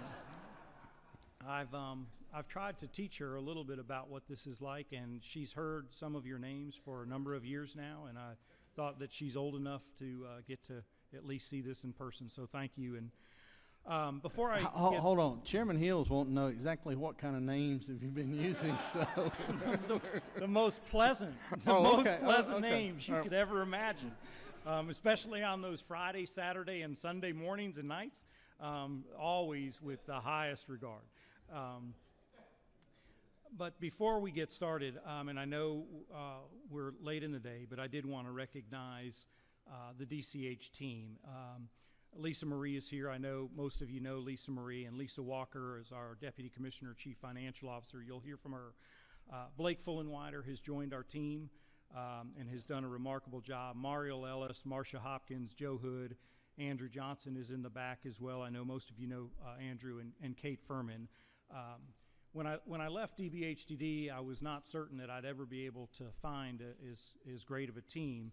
And I realized pretty quickly that the DCH team is really an incredible team of people. And I'm very fortunate. I don't sometimes wonder how I ended up in this role, and I know it's because there's a tremendous amount of talent that works with me at the department who really help guide that department. I also wanted to take just a moment to thank Lee Wright and Tara, Elton Davis, Martha Wigton, Melody, Chairman Hill, Chairman England. You all have for years been phenomenal support, so thank you very much. We work very closely with Representative and Chairman Butch Parrish. Your support does not go unnoticed. Senator Burke. The meetings throughout the year are extremely helpful when we get to discuss some of the challenges that we're faced with. And I also wanted to just take 2 seconds to recognize Katie Dempsey. In my previous role, your support and guidance helped me become a better commissioner, so thank you. And Renee Unterman as well. And really a person that has just for the last year been there day in and day out is Teresa McCartney from the Governor's Office of Planning and Budget. When I was asked to come over to this department, Teresa and I kind of made an unofficial agreement that we would know each other's business, and she has not let up on trying to figure out creative ways to solve some of our problems. So that connection with Teresa has been incredible and a tremendous support. Before we get into the budget numbers, there's a couple of things, and I know there's many new committee members and new members to the General Assembly. DCH was created back in 1999. We serve as the lead agency for health care. We provide access to health care services for 1 in 4 Georgians, approximately 2.7 million people. And we have approximately 1,000 people that are on our team. The major programs, and most people think of DCH, they think of only Medicaid, but there's many other divisions that we operate. Of course, Medicaid, where we serve almost 2 million people. We also administer the state health benefit plan. Healthcare facility regulation, where we oversee 20,000 facilities. The Office of Health Planning, several of you are probably familiar with that Certification of Need initiative, and we administer that. And then the State Office of Rural Health.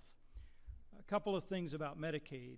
We're the federally authorized medical assistance program with the ability to draw down federal federal funds through our state matching dollars.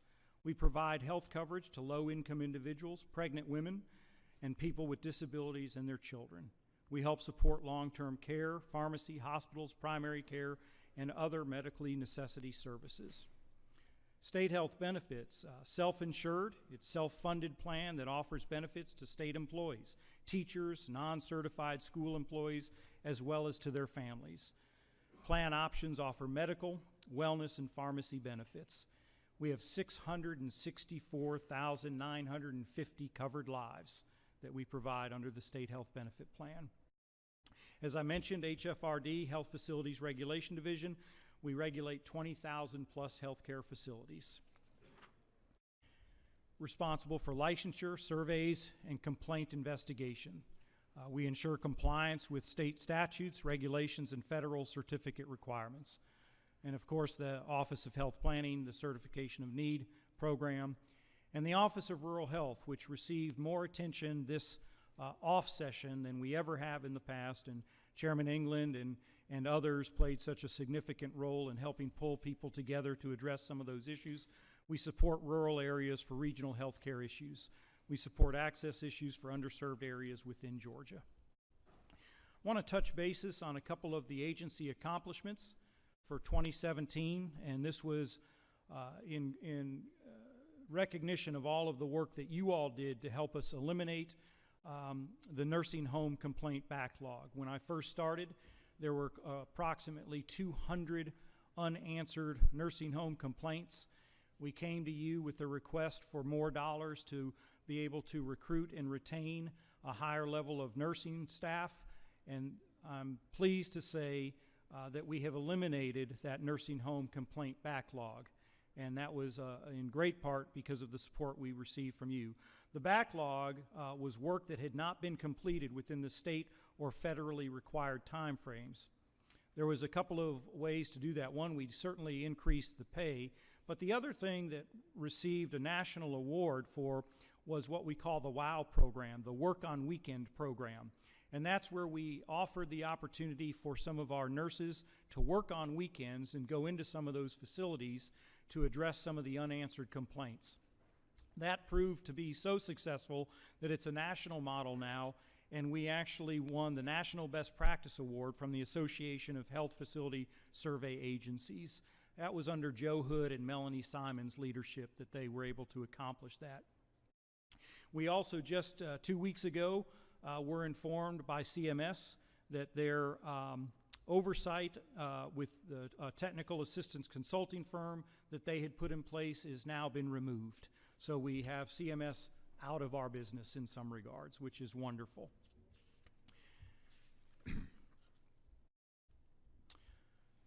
The other one that I wanted just to touch briefly on was a reduction in the Community Care Services Program. You all may know that as the CCSP. When we started, there were approximately 2,010 individuals on the waiting list. We have reduced that by 830 for a total on the waiting list now of 1,180. This one I'm extremely proud of because it demonstrates, and something that you all ask us about on a regular basis, how are the agencies doing working together? And I think this one out of all of them shows what a remarkable job the agencies do when they put their heads together and work cooperatively. The Autism Benefit Package, January 1, became effective. I want to caution us to be very careful about how we talk about that, because even though the benefit now is available, the ramp up with recruiting and the retention of staff and getting people trained will take some time. But for the first time in Georgia's history, we will have a comprehensive autism benefit package that will be available. And all 4 departments that touch children with autism and their families now will have access to that. DBHDD, the partnership, and I know you just heard from Commissioner Fitzgerald what a remarkable job they have done in helping get that autism benefit up and running. Commissioner O'Neill with Public Health and DFAC certainly played a significant role in that. The other one that I think is really, really important, and this is really what we want to start focusing more on, we did an administrative simplification for the Katie Beckett waiver initiative. What we heard from families was that every year having to apply for that Katie Beckett waiver was just brutal for them. And so we listened to families, we listened to members of the General Assembly, we listened to the pain that that was causing them by them having to constantly, they would submit their application and they would go out and have a great dinner that night and celebrate, and the next morning they would wake up wondering whether or not they were going to get approved for the next year. And so after working with stakeholders and working with CMS, Blake and Kate were able to figure out that we can make this a 2-year renewal process, alleviating some of those challenges that families were dealing with on a year in and year out basis, and making it a 2-year reauthorization process. And so we're very pleased with that.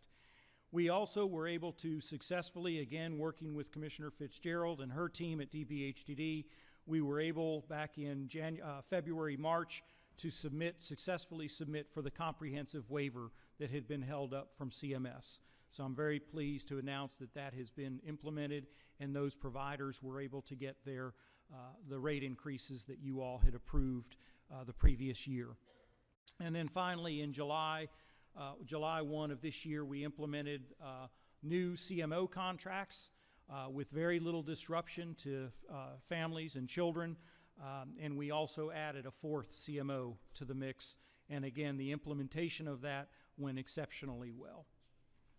So those were a couple of the major areas. We focused on 3 things as a department. When we started right at a year ago, we focused on teamwork, we focused on communication, and we focused on customer service. I believe that the team of almost 1,000 people now believe that if we accomplish those 3 things and put effort on those 3 initiatives, that good things can happen to the people that are in desperate need of the care that we either provide or oversee through networks of providers. I think the last thing that I'll say before we turn it over to Lisa for the actual budget numbers is that Mario Ellis, our general counsel, recently attended a joint meeting with several of the other departments, and there were presentations done about quality assurance and things like that, and you'll hear our budget request for that. And one of the things that she made mention of from the department that I used to work with was that they expect excellence out of each other, and I think you heard that from Commissioner Fitzgerald previously, right before I came up. We're expecting the same thing in our department. We expect excellence from our team members, and I've learned over the years that they want to be challenged.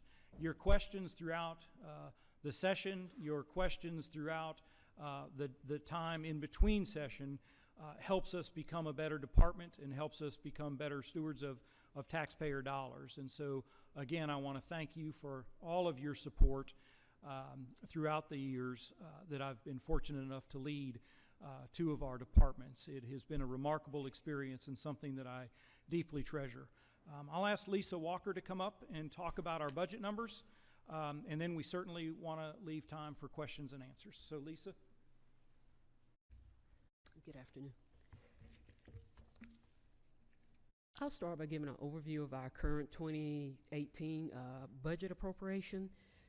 In 2018, we were appropriated $14.8 billion. Of that $14.8 billion, $3.1 billion of that was in state funds. Of the $3.1 billion in state funds, 97% of that is spread in our benefits program, which is Medicaid, our Medicaid age blind and disabled population, and our low-income Medicaid population. And the remaining 3% of that is spread throughout our licensure, certification, and departmental administration programs. As we transition into the amended fiscal year 2018 recommendations, I start with the recommendation of benefits growth. There's a benefits growth of 1% over our fiscal year 2018 base, and that benefits growth is mainly in age blind and disabled program as it relates to utilization increases, medical trends, and other cost drivers within the Medicaid program. The next item is nursing home provider fee. That's a reduction in nursing home provider fee based on the forecasted collection for fiscal year 18, and we project that that might be decreasing in fiscal year 18 also. Hospital provider fee revenue, there's an estimated revenue projection for $758,000, and the revenue projection is an increase for the hospital provider fee, and those items are also in our benefits programs. The next item is Indigent Care Trust Fund, which is our DISH, disproportionate share hospital payments. There's a recommendation of $23 million in that particular program, and this is for the private hospitals. And this is the state match that goes to match the federal drawdown for the uninsured individuals that's impacting those particular hospitals. The next item is statewide adjustments. These are statewide changes that the governor's office put in as it relates to changes in operational costs as it relates to personal liability, merit assessments, cyber insurance that affect all agencies across the state. And that recommendation is a decrease of $5,220. The next item is healthcare access and improvement. This is the program that houses the Office of State Rural Health.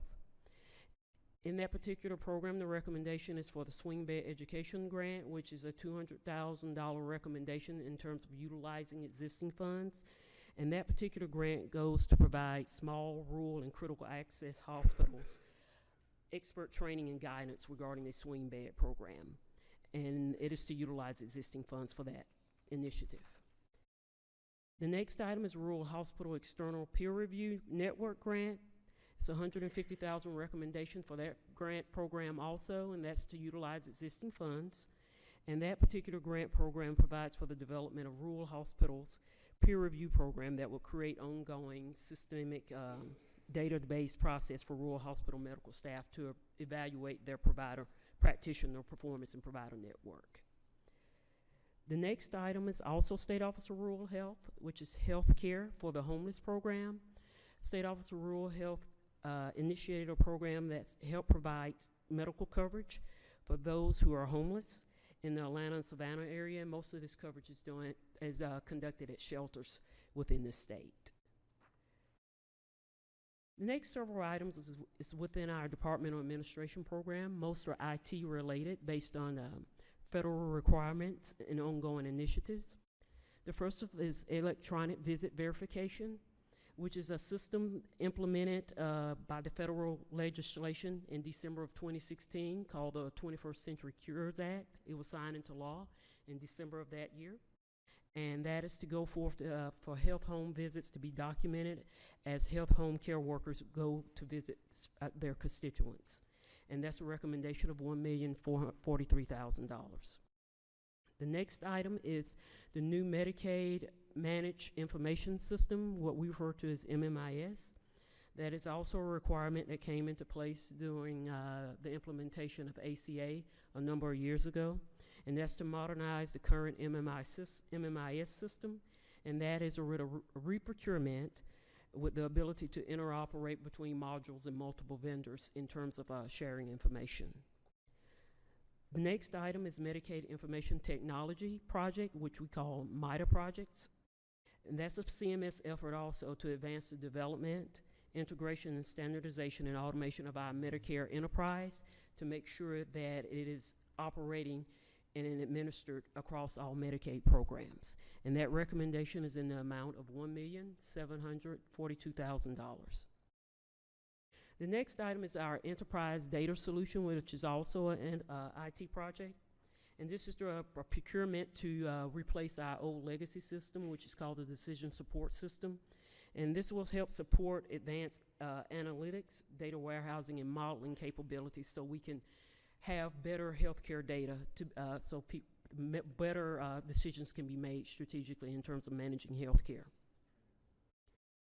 The next item is the third-party liability procurement. The procurement for our third-party liability vendor is beginning to end, and we have to go and procure that third-party liability vendor.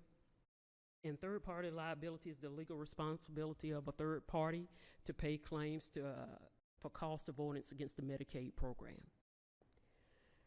The next item is autism capacity building of $1,118,000. And this is a continued effort to help expand the provider network as it relates to autism and children's services within that initiative. The next item is Autism Program Coordinator. A recommendation is to utilize existing funds of $12,675.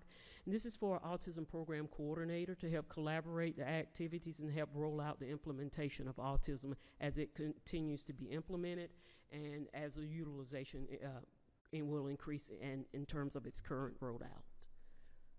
The next items are for fiscal year 2019. And some of these same items that I mentioned in 2018 will be the same in fiscal year 19.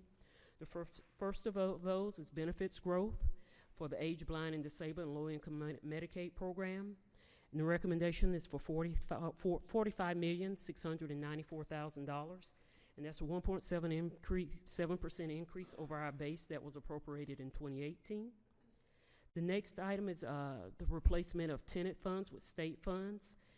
This past year, tenant funds was used in our appropriated budget, and tenant funds was one-time funding, and this is a replacement of those funds to continue the operation in the Medicaid program, and that recommendation was $92,371,000. The next item is for the federal Medicaid assistance percentage adjustment. This year, the federal government reimbursement percentage decreased from 68.5% to 67.62%, which means our state share would increase in terms of how much we would have to put up for match to draw down the federal funds. And that recommendation is $57,881,427. The next item is the health insurance fee. This is an ACA mandate fee that health insurance providers have to pay as it relates to being a part of the ACA. Last year, there was a moratorium to be exempt from paying the fee, but it was reinstated in 2018.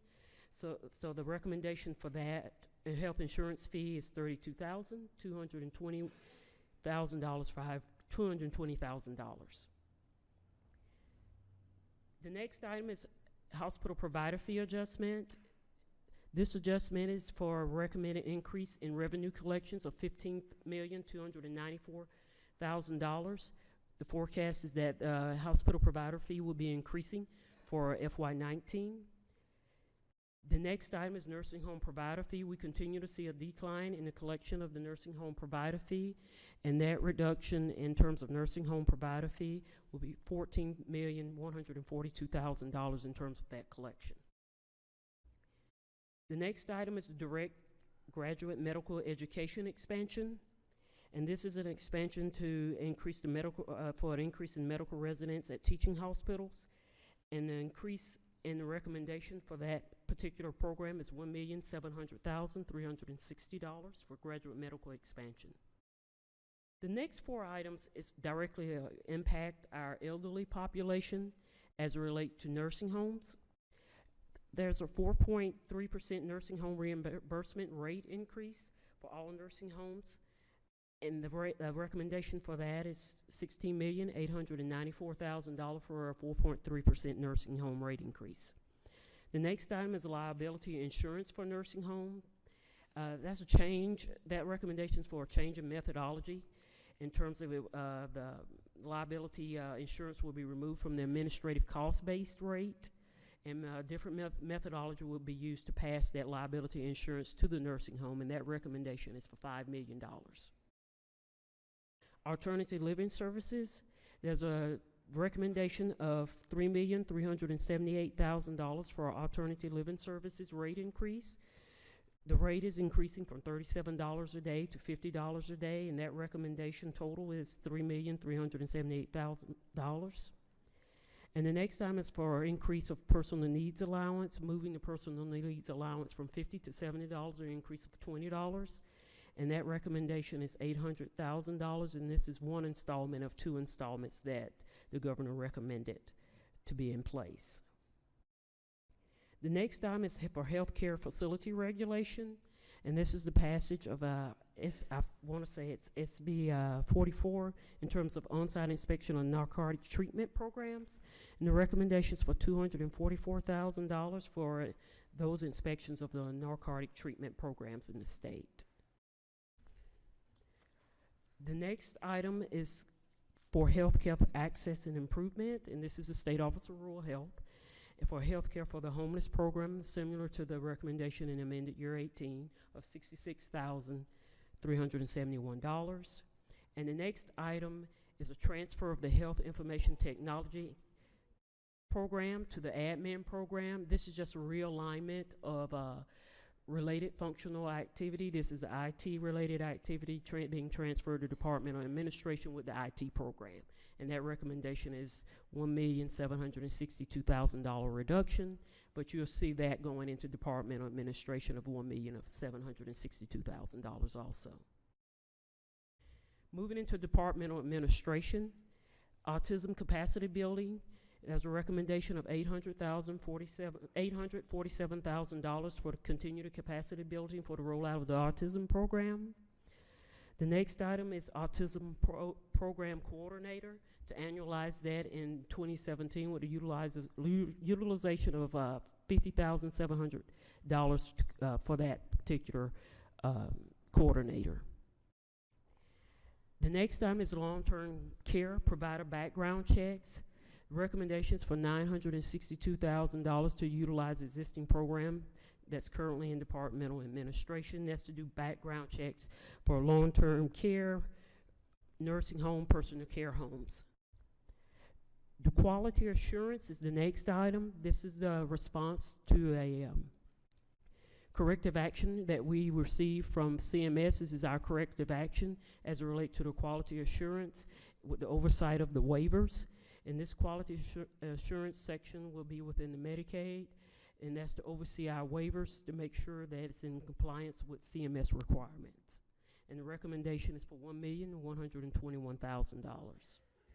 The next item is electronic visit verification, and that's a continuation of the maintenance and operation of the implementation of that system for home health care providers.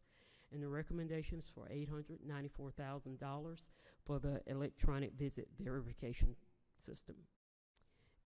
The enterprise data solution is also a continuation of the maintenance and operation of that EDS system once implemented for the procurement to replace our old legacy system, which is the decision support system within the Department of Community Health. The next item also is the MIDA project, which is the Medicaid Information Technology project. It has to utilize existing funds of $111,000 to continue the CMS effort to advance the development of integration, standardization, and automation of the Medicaid enterprise system, and that's to continue to allow Medicaid programs to work efficiently across the board.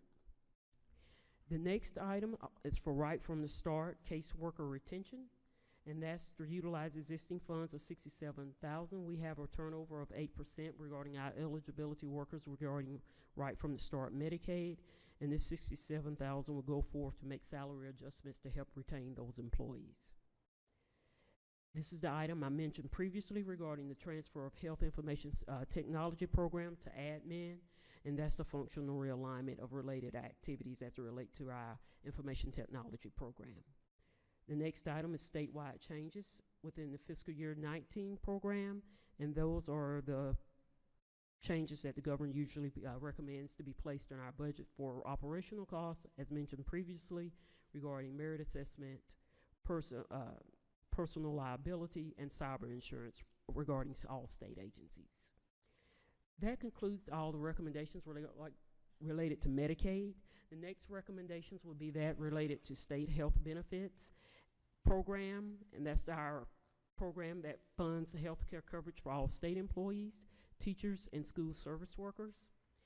The first of those recommendation is a projected growth of $158,747,000 as it relates to projected growth within the SHB program.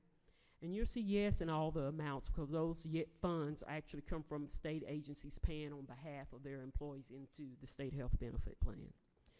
The next item is to increase autism benefits to age 21, and this is to expand age range for parity along with the Medicaid program to make sure that coverage is available to our state employees also.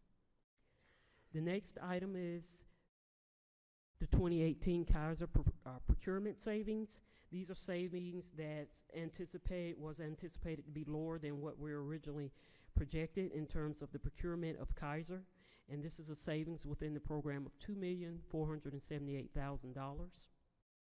The next item is for the Medicare Advantage procurement savings in terms of those who are 65 and older who are retired. And these savings also relate to the procurement of the particular vendor for the Medicare Advantage program. And that savings is $32,541,000. The next item is the Medicare Advantage employee contribution change, and that change is an increase of revenue going into the state health benefit plan, and that is a premium increase for members who will be choosing the Medicare Advantage plan in retirement as their health care coverage. The next item is non-Medicare Advantage contribution change, and that recommendation is for $12,100,000, and that is for active state employees who are paying into the state health benefit plan, and that's a premium increase for those employees who are paying into that plan. The next is the procurement savings as it relates to pharmacy benefit manager procurement savings, and we procured a new vendor to offer that particular pharmacy benefit manager program, and the savings with the procurement of that is $3,182,000. Those are the recommendations for amended year 18. It's the same type of recommendations for 19 also. There's just a change in the dollar amount with a projected growth increase for fiscal year 19 of $263,591,000 for projected growth. The autism coverage is also in the fiscal year 19 of $2,200,000. The Kaiser procurement savings is projected to be $6,980,000 on an annualized basis projected for 19. The Medicare Advantage procurement savings is projected to be $61,555,000 related to the annualized projection for the Medicare Advantage procurement savings. The Medicare Advantage employee contribution change for fiscal year 19 is projected to be $5,499,000 for fiscal year.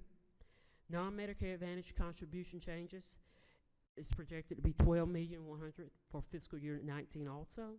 And the pharmacy benefit manager procurement savings is projected to be $3,597,000 for the procurement of the new pharmacy benefit manager. And this concludes all the recommendations for the Department of Community Health in terms of its Medicaid program and state health benefits program. And I'm open for any questions if anyone has any questions. All right. They're just popping up here just like popcorn popping on the stove. I mean, it's 15, 20, 33 questions. You ready?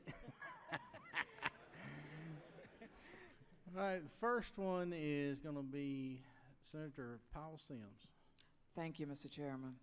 My question is about the state health benefit plan. Just prior to the holidays, we had a teacher in our district, Representative Green and I, who petitioned to have surgery on her legs. This is a paying customer, okay? She's a retired educator, and was turned down numerous times and was told that this was an elective surgery, which it was not. She had blood clots in her legs. Who decides who gets surgery? Do we have someone out there that has no medical training? Her doctors wrote letters on her behalf, talked to people with the, but who decides who gets surgery? So unfair to those individuals that pay into the system and expect to get covered when needed. So historically, the insurance companies that we contract with through state health benefits have mechanisms for in place so that doctors can have doctor-to-doctor consults. But once you contract out with the insurance companies and the third-party administrator who does some of those reviews, It's really, it gets out of the department's hands and becomes more of an insurance company to an enrollee discussion, similar to how any of us would go about having to argue with a doctor to try to get something or not. I'm familiar with that situation, as you and I had discussed. It's frustrating, and I understand your frustration. The department does not play an active role in that level of discussions. It really becomes doctor to doctor. So how can we prevent this from happening? Because she's just one, I'm sure, of many.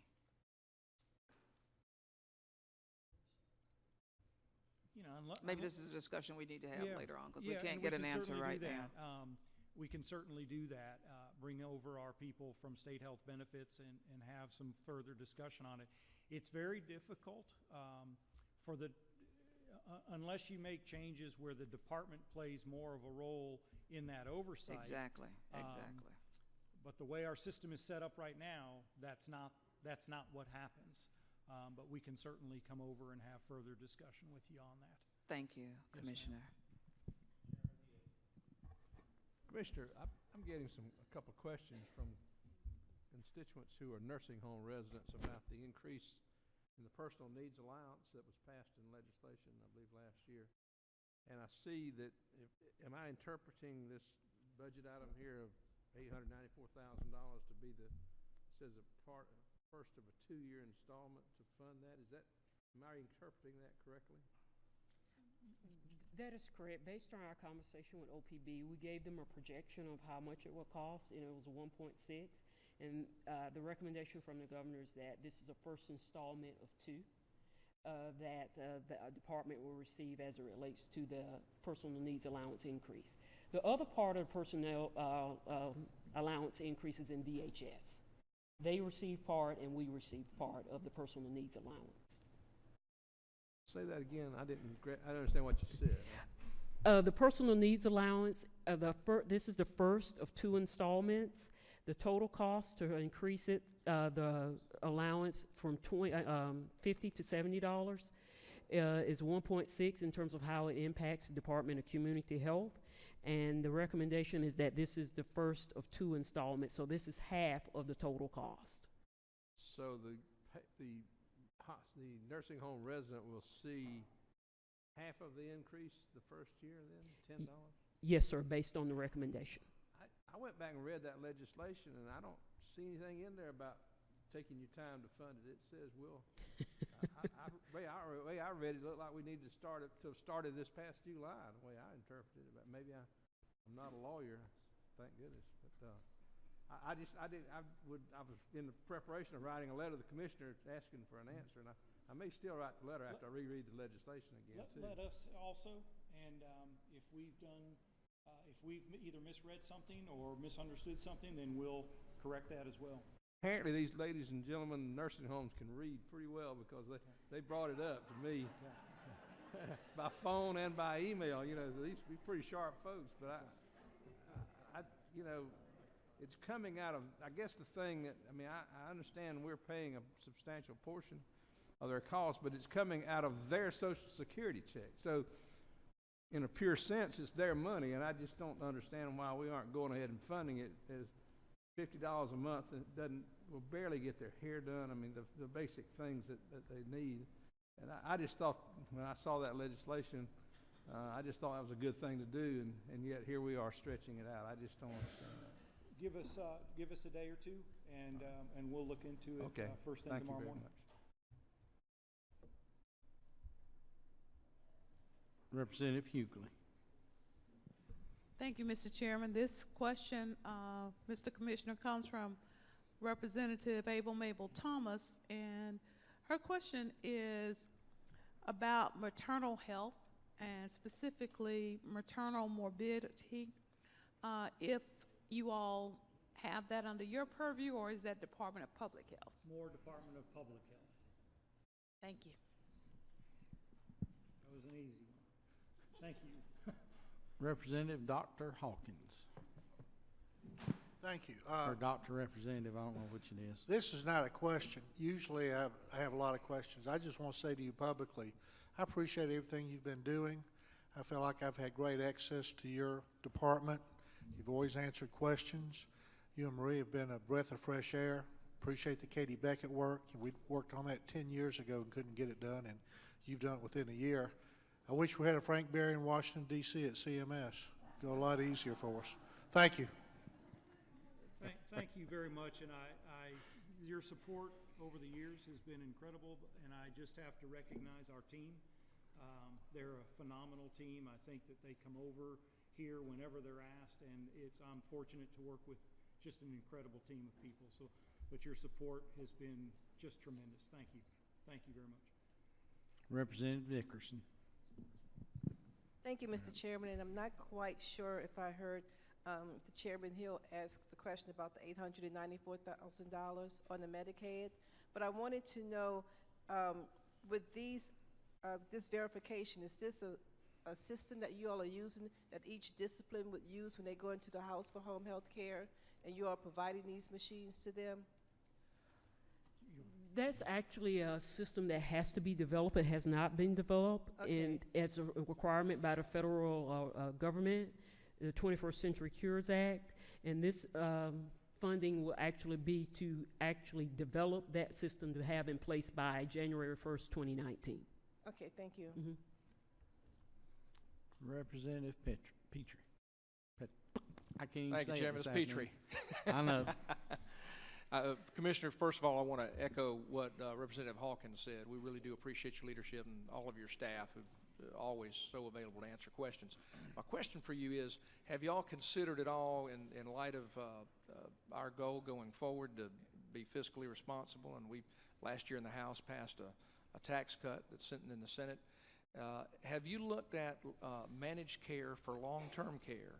Even if you carved out skilled nursing facilities, my understanding, data shows you'd save anywhere from $350 to $400 million by managing the ABD population. So are those conversations being had in any way, shape, or form at this time? No, not at this time. We are developing better ways of managing the managed care contracts that we currently have. And I think that can help inform some discussions that will happen as we prepare for the healthcare environment of the future. But currently, there are no discussions in the department to look at managed care in other areas right now. Thank you, Commissioner. Okay, one more question. Representative Darlene Taylor. Thank you, Mr. Chairman. I too would like to thank you for being able to work so well with the department. It means a lot to us when you're so open and readily available, so thank you. I have a quick question, and it has to do with the pharmacy benefit management, which you know was a concern of mine.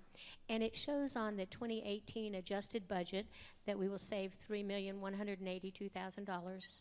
I guess that's what it's indicating, and that's for the 6 months of the adjusted budget.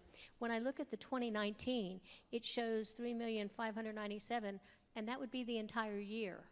Why wouldn't it double if it's 12 months, or?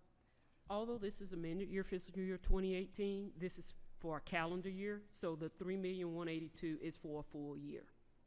So you're looking at it for 12 months? Yes, ma'am. Okay, thank you. Mm-hmm. And I, again, we've gotten to know each other over the years as well, and your support and our time together down in your area has been a great memories, and looking forward to doing more of that. Thank you.